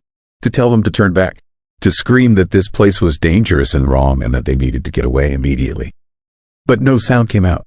My voice was gone. Stolen. Instead, I found myself walking toward them. Walking up the trail toward this new hiker. And I understood, with a terrifying clarity, that I wasn't doing this by choice. Something was moving my body. Something was walking me toward this new person. Something was forcing me to do what the others had done to me. The hiker, this headlamp caught me in its beam. I could see the shock on their face, the moment of recognition that something was deeply wrong, the instant when they realized the thing approaching them wasn't quite human anymore. When they turned to run, I was faster. We always are. That is the terrifying part. Once you've been changed by the mountain, you be stronger, faster, relentless. You can move through the darkness like you part of it. Like the mountain has rewritten your body to be a perfect hunting instrument. I didn't catch them. My body didn't let me. The thing I to become needed them to escape, needed them to reach some point on the trail where they would encounter the others, where they would understand that there was nowhere to go, that the mountain had them now, that they were going to stand in the darkness forever, waiting for the next person. I stood there after they ran, watching them disappear into the darkness, and I felt something settle over me. A terrible acceptance, a knowledge that this was my existence now. I was no longer David. I was something the mountain had claimed, something that had died on these trails but refused to stop existing. Weeks later, my wife reported me missing. Search teams came to the mountain. They looked for me. They found nothing. No body, no blood, no trace that I'd ever been there. The Granite Peak Trail remains open. People still hike it, some during the day, but some, like me, choose the night. And if you ever hike that trail after dark, you might notice something unsettling. A feeling that you're not alone. A sense that something is watching you from the darkness. You might see figures standing on the path ahead of you, figures that shouldn't exist. Figures wearing hiking gear from different eras, all frozen in eternal vigil. And if you look long enough into those empty eyes, you'll realize the chilling truth. They're not trying to stop you from hiking further. They're waiting for you to understand that this mountain doesn't let go of its hikers. The darkness here is alive. The trails shift when you're not paying attention. And the night removes the expectation of other people being present. That assumption is dangerously wrong. I'm still up here, still walking these trails in the darkness, still waiting for the next person to decide they want to experience the mountain at night. Still waiting for them to become one of us. The realization of what we are came far too late to save me. But maybe when you hiking in the mountains, you should remember this. Should remember that some places in the darkness are hungry. Some trails in the night are haunted by more than ghosts. And some hikers who vanish in the wilderness don't actually leave. They just become part of the eerie, horrifying landscape. Standing, waiting, forever. Story 8. It ended before morning. I found my brother's truck on the side of Route 50 in Nevada with the engine still running and both doors wide open. He had been missing for 3 days. What I discovered in the hours that followed was so terrifying and disturbing that I never told anyone the complete truth. Until now. The call came on a Tuesday. My brother Jake hadn't shown up for work at the mine outside of Ely. His girlfriend hadn't heard from him. His phone went straight to voicemail. The local sheriff found his truck abandoned on that lonely stretch of desert highway. Hazard lights blinking in the darkness like a distress signal. No signs of struggle. No blood. No Jake. I drove 12 hours from Sacramento to search for him myself. The police had already declared it a missing person case, but something felt wrong. Jake was careful, former Marine, level-headed, not the type to just vanish. When I arrived at the impound lot to examine his truck, the creepy feeling in my gut intensified. Everything was there. His wallet sat in the cup holder with $200 cash inside. His phone lay on the passenger seat, battery dead. A half-eaten sandwich wrapped in foil rested on the dashboard, still fresh enough that it hadn't spoiled. The keys dangled from the ignition, but what made my skin crawl were the scratches on the inside of the driver's side door. Deep gouges in the metal, like someone had clawed desperately to get out, or to keep something from getting in. The sheriff, a weathered man named Rawlings with 30 years on the job, told me something unsettling when I pressed him for details. In the past 18 months, 4 other people had vanished on that same stretch of highway. All at night, all with their vehicles found abandoned, engines running, doors open. The cases were still unsolved. He didn't say it directly, but I could see the fear in his eyes. Something was hunting on Route 50, and nobody knew what it was. I decided to retrace Jake's route. He had been driving home from a job site in Utah, a trip he'd made dozens of times. The drive would take him through some of the most isolated terrain in America, hundreds of miles of empty desert where you could go an hour without seeing another vehicle. I loaded up my Jeep with supplies, a high-powered flashlight, my hunting rifle, and enough determination to find answers no matter how horrifying they might be. I left Ely at sunset, following the exact path Jake would have taken. The highway stretched ahead like a black ribbon through an ocean of sand and scrub brush. The last rays of sunlight painted the distant mountains blood red, then faded to purple, then died completely.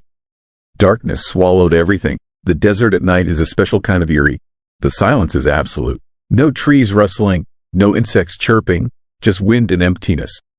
My headlights carved a tunnel through the black, revealing nothing but asphalt and the endless white line down the center. I kept my windows up and my doors locked, though I couldn't explain why. Just instinct, that primal sense that something was wrong. Around midnight, I reached the spot where they found Jake's truck. I pulled over, killed the engine, and sat there in the suffocating darkness.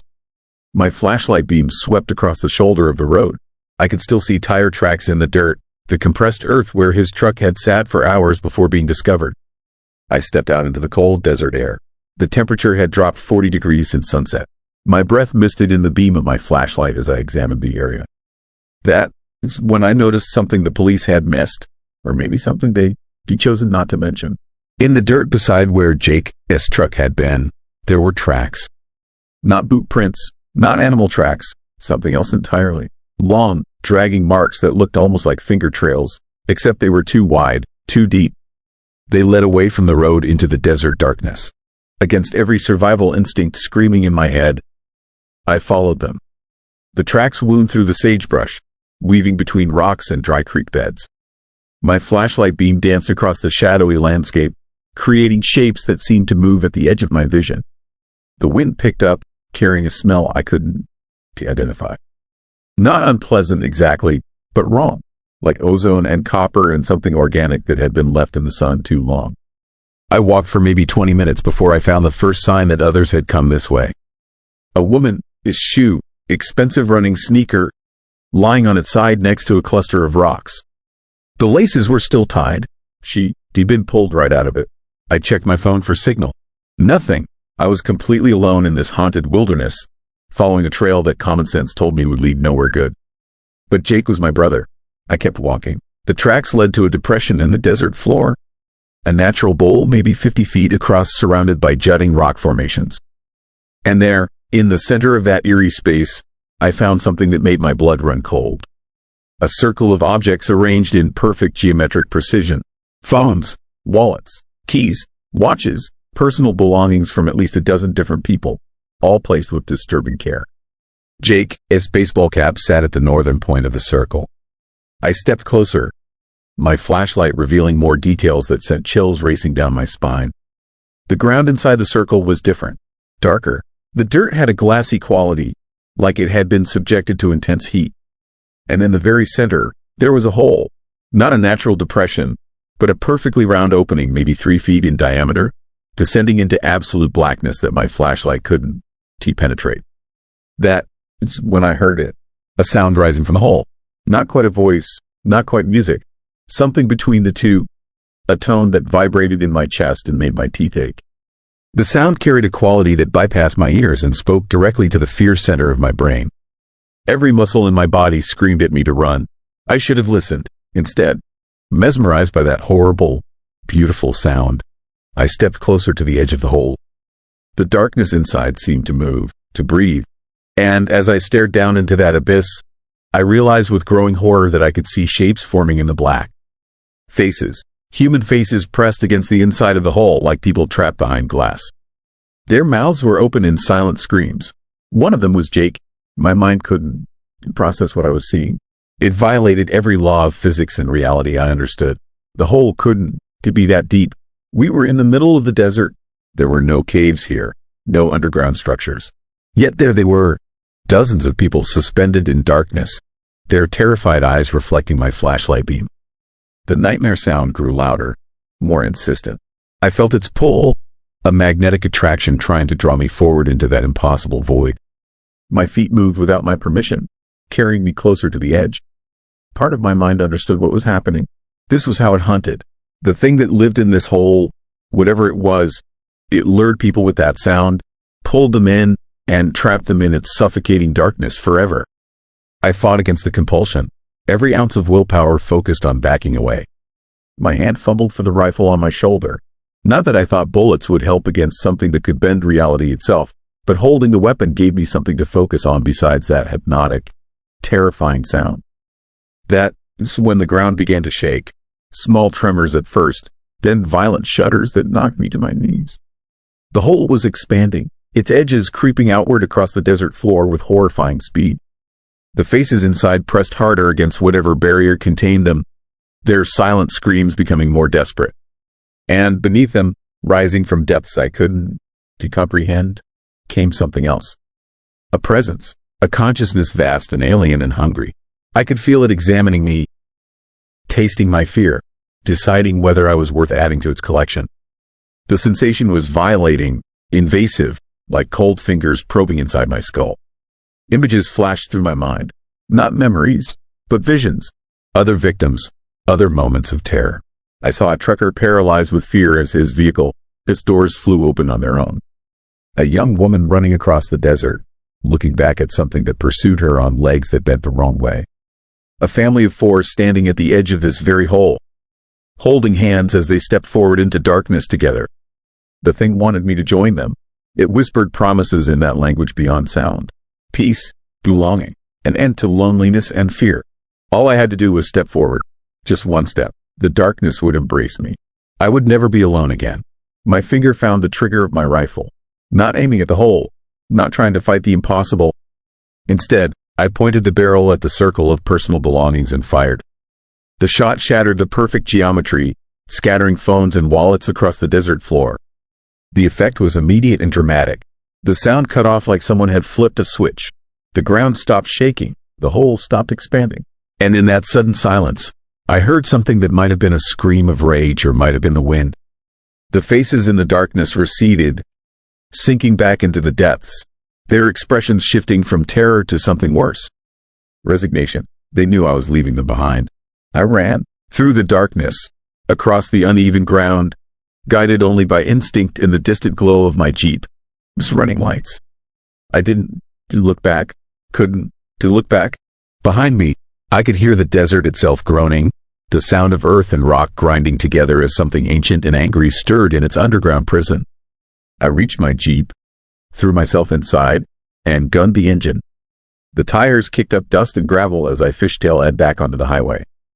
In my rearview mirror, I could see nothing but darkness, but I swear I felt something watching me go, marking me, remembering me. I drove straight through to Sacramento, 16 hours without stopping, without sleeping, without letting myself think about what I'd seen.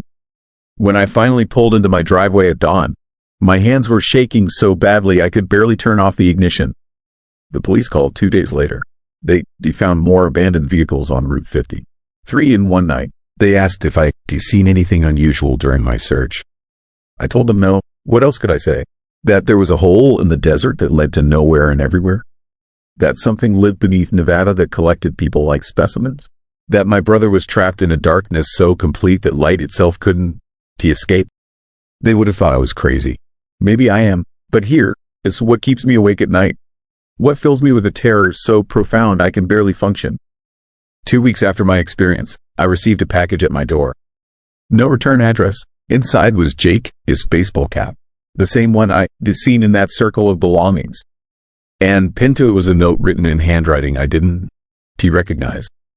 It said, we're still waiting. The darkness remembers you. Come back when you're ready to join us. I burned the package, moved to a different state, changed my phone number. But none of it matters.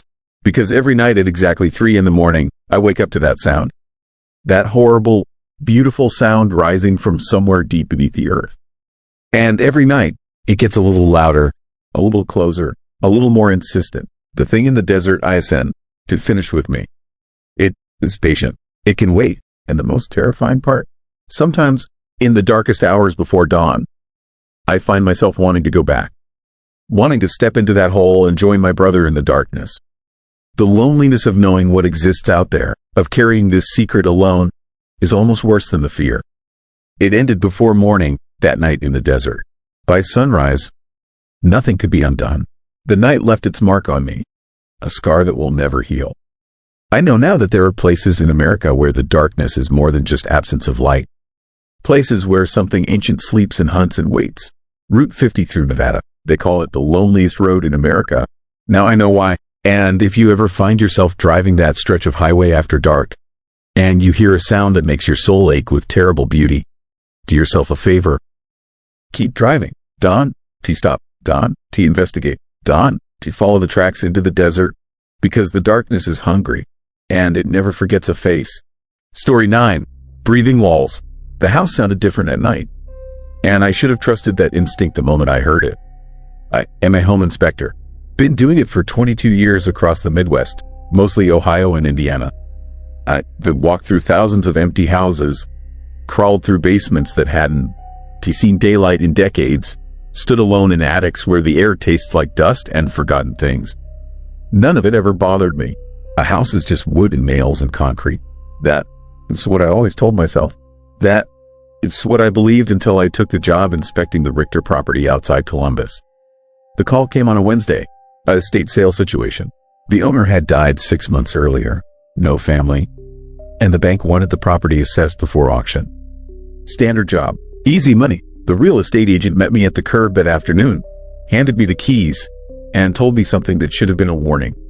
She said she'd wait in her car, said the house made her uncomfortable, said it was probably nothing, just old house creepiness, but she'd rather not go inside if I didn't. Do you mind? I minded, but I didn't say so.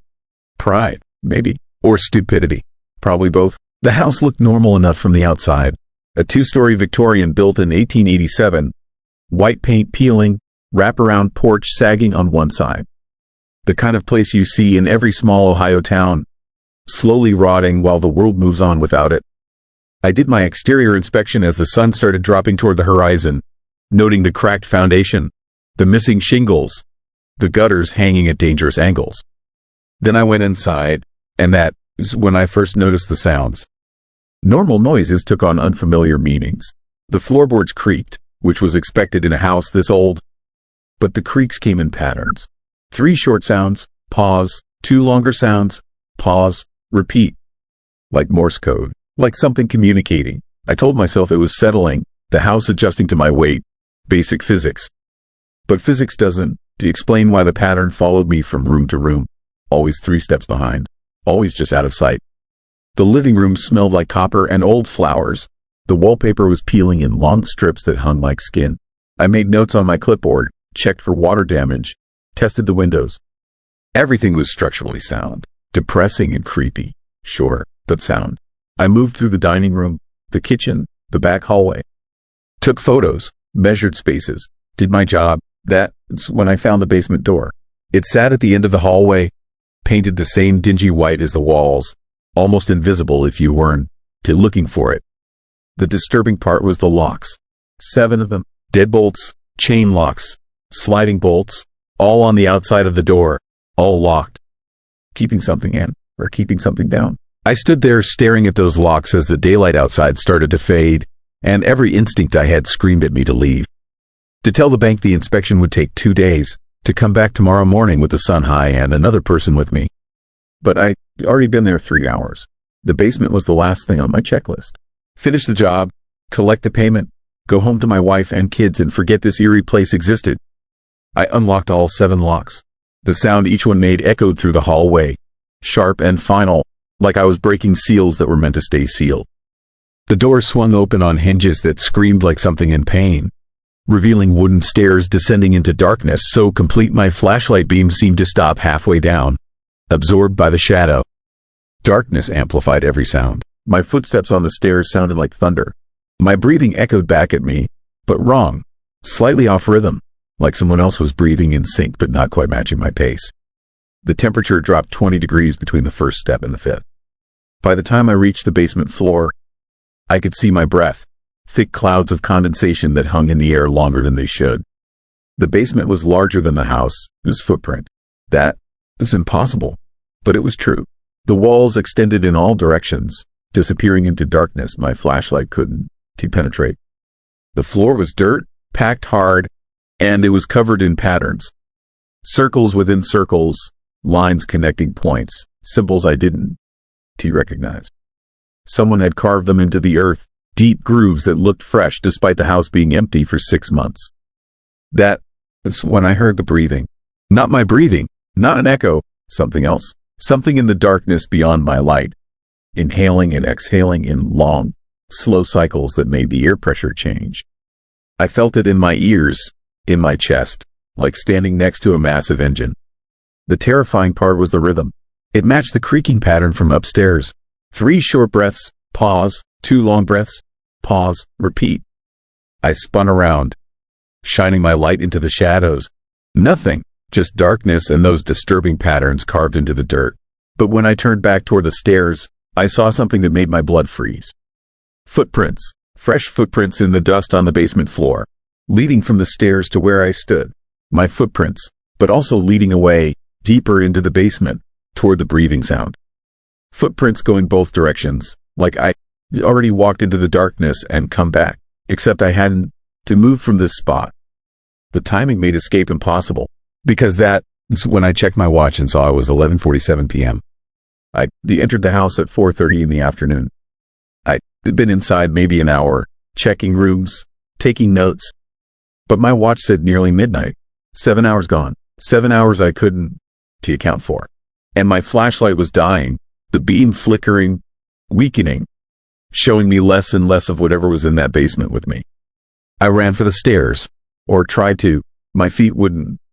They moved right, like the ground was pulling at them, like the dirt itself had hands. The breathing grew louder, closer, and now I could smell it. Rot and copper and something chemical, like formaldehyde, like preservation, like something dead that refused to stay dead.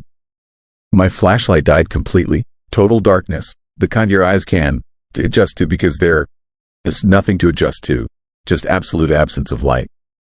But I could still hear. God, I could hear everything. The breathing surrounded me now, coming from all directions, and underneath it, other sounds. Whispers, movement, the sound of something dragging across dirt. I stumbled forward, hands outstretched, trying to find the stairs by touch. My fingers hit something cold and damp. A wall. But walls don't pulse. Walls don't have a heartbeat. This did. I could feel it throbbing under my palm, slow and steady, matching the breathing, matching the creaking pattern that had followed me through the house. That is when the lights came on.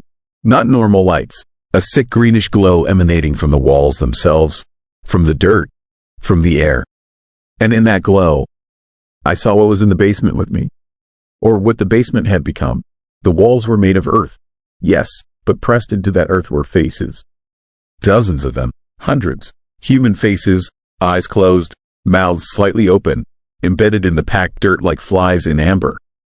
And they were all breathing, all of them, in perfect synchronization. 3 short breaths, pause, 2 long breaths, pause, repeat. I recognized some of them. The real estate agent who had given me the keys, except she was still outside in her car, wasn't she? A teenager from a missing person poster ID seen at the gas station last week. Others I didn't know, but they all had one thing in common.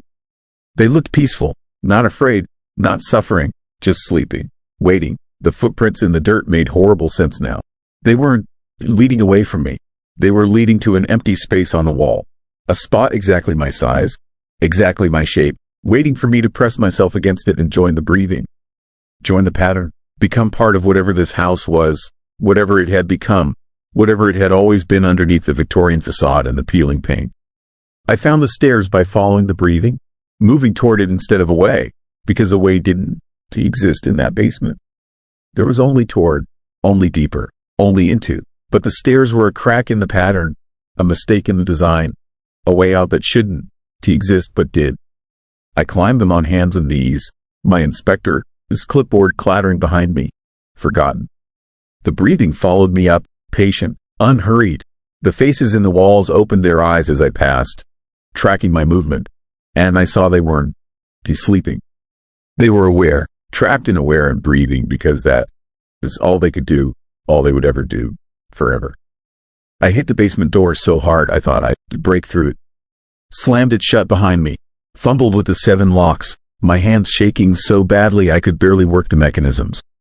Outside the door, the breathing stopped. The house went silent, too silent, the kind of silence that ISN, the absence of sound but presence of something waiting. I ran through the house toward the front door, and that is when I realized something horrifying. The rooms were different, not in big ways, small ways, a chair facing the wrong direction, a picture frame, a photograph now hanging crooked, my footprints in the dust on the floor, but doubled, tripled, like I'd walked through these rooms multiple times, like those 7 missing hours had been spent doing something I couldn't. Do you remember? The front door was locked, from the outside, with 7 deadbolts I didn't. Do you remember seeing when I came in? I unlocked them one by one, each lock clicking open with that same final sound. And when I pulled the door open, I saw why the real estate agent had stayed in her car. It wasn't her car anymore. It was my car. My truck, and she was gone. The driver's seat was empty. The keys were in the ignition. The clock on the dashboard read 4:31 p.m. 1 minute after I entered the house. 7 hours had passed inside. 1 minute had passed outside. I drove away so fast I left skid marks on the quiet suburban street. Didn't look back. Didn't call the bank. Didn't file a report. Just drove until I was home, until I could see my house with the lights on. My wife watching TV through the window, my kids, bikes on the front lawn. Normal things, real things, things that proved I was still part of the world I knew. But here is what I can stop thinking about. Here is what keeps me awake every night since. When I got home that evening, my wife asked me how my day was. Asked about the inspection, and I told her it went fine. Told her the house was structurally sound but needed cosmetic work. Told her I'd submit my report in the morning. Except I don't remember saying any of that. I remember opening my mouth. I remember words coming out. But I don't remember choosing the words. Don't remember deciding to lie. It was like watching myself from a distance, like being a passenger in my own body. And that night, when everyone was asleep, I woke up at 11:47 p.m. to the sound of breathing. 3 short breaths, pause, 2 long breaths, pause, repeat. Coming from inside my walls, from inside my house, the house I lived in for 12 years, the house I thought was safe. I got up and checked every room. Nothing, no sounds, no patterns, just my sleeping family and the normal creaks and settling of a normal house. But when I went back to bed, I noticed something on my arm. A mark, a thin line, like a crack, running from my wrist to my elbow. It looked like a seam, like something had opened and closed again while I wasn't paying attention. I touched it, and it felt numb, dead, like scar tissue, and underneath the skin, I felt something moving, something breathing. 3 short beats, pause, 2 long beats, pause, repeat. The bank called me 2 days later, asked about my report on the Richter property. I told them I needed more time. They said that was fine, but could I send them the photos I'd taken? The ones on my camera? I checked my camera, 347 photos. I'd only taken about 30. The rest were pictures of the basement, pictures I didn't remember taking, pictures of faces in the walls. And in the most recent ones, taken at 11:46 p.m. according to the timestamp. There was a new face pressed into the dirt. Mine, but I was holding the camera. I was taking the picture, which meant I was in two places at once, which meant something had split, which meant I left part of myself in that basement, breathing with the others, waiting for the rest of me to come back. I haven't gone back. I want to go back. But every night at 11:47, I feel that pull. That urge to get in my truck and drive to that quiet suburban street, to unlock those 7 locks, to walk down into that impossible basement and press myself against that empty space on the wall. To stop fighting, to join the breathing, to become part of the pattern. The house sounded different at night because it wasn't the house. It was something else, something old and patient and hungry, wearing a house like camouflage, waiting for people like me. People who walk into darkness alone. People who ignore their instincts. People who think a house is just wood and nails and concrete. I am writing this down because I need someone to know. Need someone to understand what happened.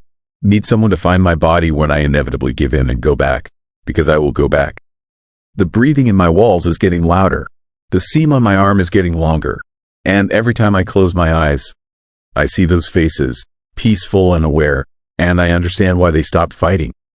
Because the breathing is comfortable, the pattern is soothing, and the darkness down there I ascend to empty.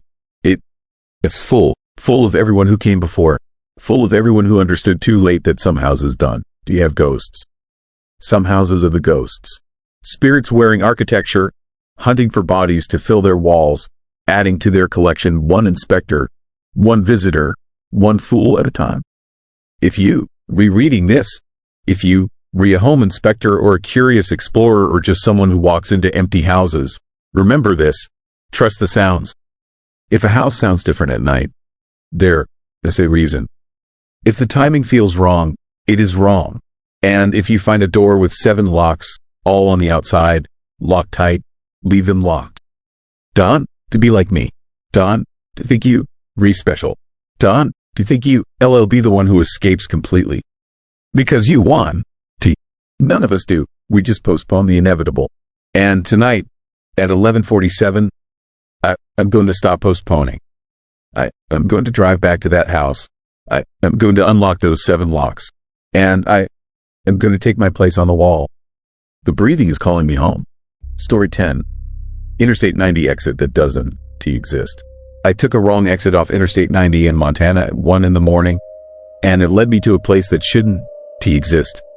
A terrifying, eerie place that doesn't appear on any map. A place where time felt completely wrong, and I'm still not sure I actually left. My name is Robert. I am 58 years old, and I've been driving trucks across America for 32 years. I know these highways like most people know their own houses. I know the exits, the rest stops, the tiny towns that appear like mirages in the darkness. But on that night in late September, my knowledge didn't matter. The roads had changed, or maybe I had changed. Maybe the highway had always been haunted, and I just never noticed before. I was heading west from Minneapolis, heading to Spokane to pick up a load of farm equipment. The drive is about 17 hours. I'd been on the road for 10 hours already, and I was tired. Not dangerously tired, but that dull kind of tired that comes from highway hypnosis. Your eyes are open, your hands are steady, but your mind is somewhere else. Somewhere distant and disconnected. The night around me was absolutely black. There were no stars, no moon, just the cone of light from my headlights pushing through an endless darkness. The highway stretched ahead of me like an infinite path into nothing. I'd been on this stretch of I-90 maybe 1,000 times in my career. I knew it by heart. I could drive it blindfolded.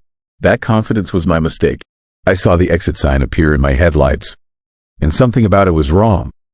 The lettering looked faded. The reflective material that should have gleamed bright in my lights looked dull. Worn down, like it had been there for decades, slowly oxidizing in the weather.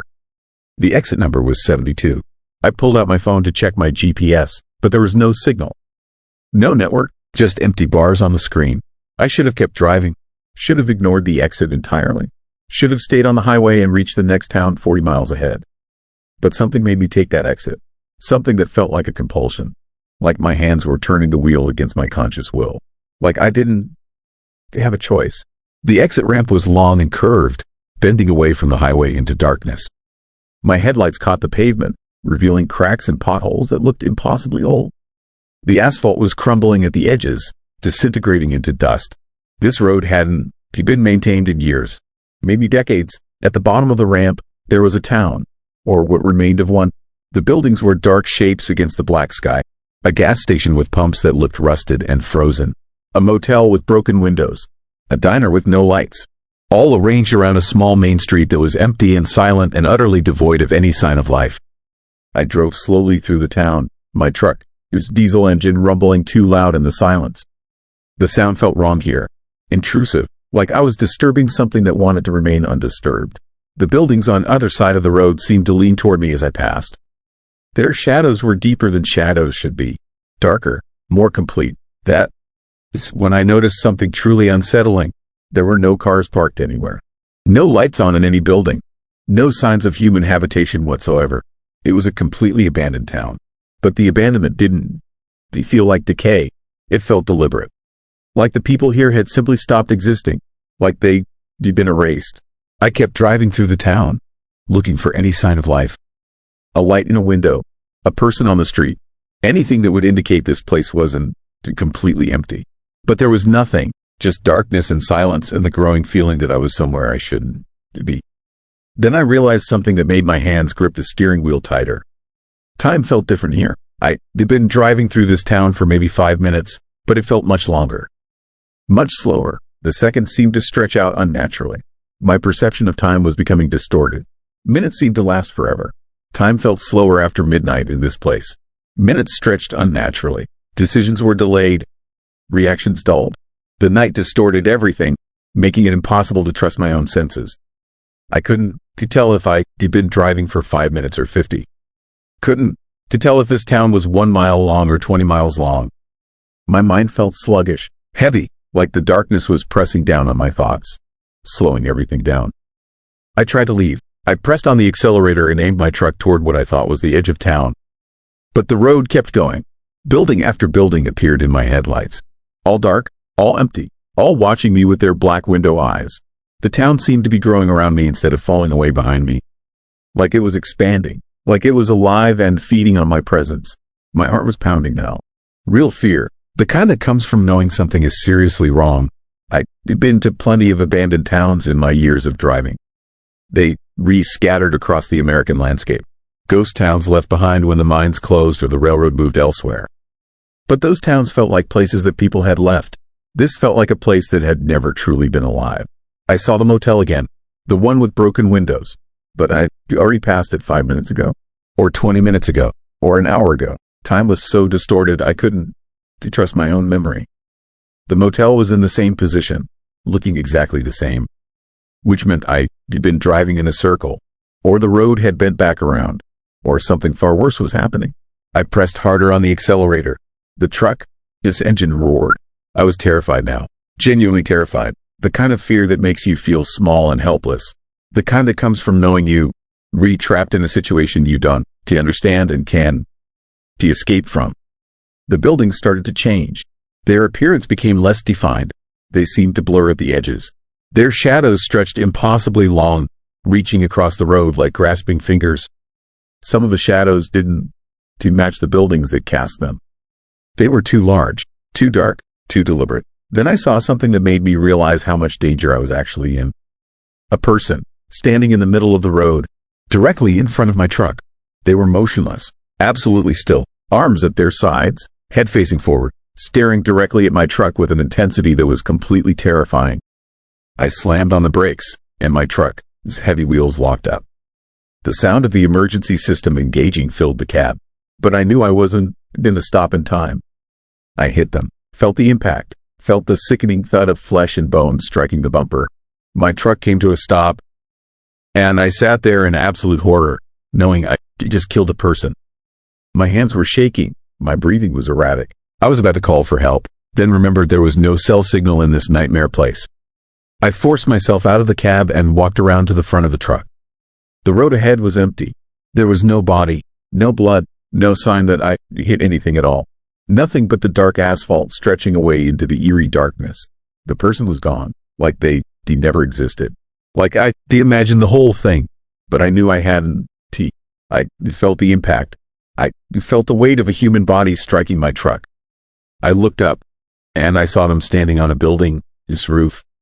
The same person, watching me from above. Their face was completely blank. No expression, no emotion, just a blank, white face staring down at me with an intensity that was absolutely chilling and disturbing. I ran back to my truck and climbed into the cab. My hands were shaking so badly I could barely get the key in the ignition. But I got it started. I put the truck in gear and drove faster. Much faster. Recklessly fast through a town I didn't understand, in a darkness that felt alive and predatory. More figures appeared on the roofs, on the street corners, in the windows of the dark buildings. All of them watching me. All of them with those blank, expressionless faces. All of them completely motionless. It was like the town had a population after all. An entire population of empty, haunted people who existed only to watch and wait. The road finally led out of town, and I felt a surge of relief so intense it was almost painful. I was leaving. I was escaping this nightmare place. The highway appeared ahead, and I pushed my truck even faster, eager to get back to the main road and away from this terrifying, eerie town. But when I reached the highway, I saw something that stopped my breath. A sign, an exit sign, the same one I'd seen before. Exit 72, the same exit I'd taken to get into this nightmare, which meant I'd driven completely through the town and come back out the same way. Which meant the town was in a circle, or the roads were impossible, or something far more terrifying was happening. I turned onto the highway, heading west. My speedometer climbed to 80 miles per hour. Then 90. I was desperate to put distance between myself and that town. The darkness around me felt suffocating. The night was pressing in, making it difficult to breathe. The horror of what I'd experienced was crashing over me in waves. I drove for what felt like hours. My eyes were fixed on the endless road ahead. My mind was struggling to process what had happened. Was I losing my mind? Had I hallucinated the entire town? Was this some kind of fever dream brought on by fatigue and stress? Then I saw the exit sign. Exit 72, the same exit, the same impossible, terrifying exit. Which meant I was back where I started. Which meant I'd somehow driven in a complete circle on a supposedly straight highway. I took the exit again. Not because I wanted to, but because I couldn't. To help myself, because something was compelling me. Because the night had distorted my ability to think clearly and make rational decisions. My truck left the highway and descended the ramp toward the town that shouldn't exist. The town was still there. Still dark, still silent, still completely abandoned except for those blank-faced figures that watched from roofs and windows and street corners. They were more numerous now. So many of them. Hundreds of them, all facing the same direction. All staring at my approaching truck with that eerie, unsettling intensity. I understood then what was happening. This place wasn't a town. It was a trap, a specific kind of trap designed for drivers like me, for people who ventured off the main highways in the dark, for people who were tired and disoriented and easy to confuse. This place collected people, pulled them off the highway with impossible exits, and then kept them circling in darkness, driving through the same town over and over, trapped in a loop that had no ending. Time stretched in this place. Minutes felt like hours. The night distorted perception until you couldn't tell what was real and what was hallucination. I took the exit again, and again, and again. I lost count of how many times I circled through that town. How many times I saw those blank-faced figures. How many times I tried to escape and found myself back on the same impossible road. But something changed on the final loop. This time, one of the figures moved. It stepped down from a roof as I drove past. It placed itself directly in front of my truck. And I didn't brake this time. I knew that hitting them wouldn't help. I knew that nothing I did would change anything. This place had me now. I was part of it. I accelerated toward the figure. I felt the impact. I heard the sickening thud. And then my truck crashed through the front of the diner, and everything went black. When I woke up, I was in my truck on the shoulder of Interstate 90. The sun was rising in the east. My engine was off. My doors were locked. There was no damage to the front of my truck. No sign that I hit anything. Nothing to suggest that anything unusual had happened at all. I checked my GPS. It was working again. It showed my location. I was 40 miles west of where the exit 72 should have been. According to the GPS, the exit didn't exist. There was no road there, no town, no way to access anything but the main highway. But I remember the dark buildings. I remember the blank-faced figures. I remember feeling my truck strike something solid. I remember the eerie silence and the way time stretched unnaturally. I remember the overwhelming sense of being trapped in something I couldn't understand or escape. I drove the rest of the way to Spokane in a daze. I delivered the equipment. I picked up a return load. And I've been driving ever since. Every night, I pass through that section of highway. Every night, I look for exit 72. Sometimes I think I see it, a faded sign, a ramp leading into darkness. And sometimes I wonder if I ever actually left that town.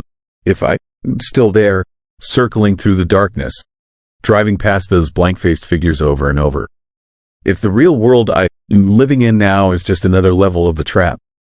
If I'm as much of a ghost as those figures were. The highway still terrifies me, but I can't stop driving it. It's like something in that place has a hold on me. Like I'm meant to be there. Like I'm supposed to return to that impossible town and become one of those blank-faced watchers on the roofs and in the windows. Time feels slower now, even during the day. Decisions take longer to make. My reactions are delayed. The whole world has taken on a subtle quality of unreality. Like everything is slightly out of focus, slightly distorted. I drive past exit 72 every night. And every night, I feel less certain that I actually managed to escape. Every night, I wonder if the sun rising over the mountains is real or just another layer of the nightmare. Every night, I see those blank-faced figures in my mirror, standing on the road behind me, watching me drive away, knowing that I'll be back. Because in the darkness, on the late-night highways of America, there are roads that don't appear on any map. There are exits that lead nowhere and everywhere at once. There are towns full of people who are no longer quite alive, waiting patiently for the next driver to get lost and join their eternal, silent vigil. And the truly terrifying part? I think I recognize some of the faces now. I think I've seen them before. In photographs, in missing person reports, in the tired eyes of other drivers I pass on the highway late at night. They were all looking for exit 72. And they all found it, just like I did,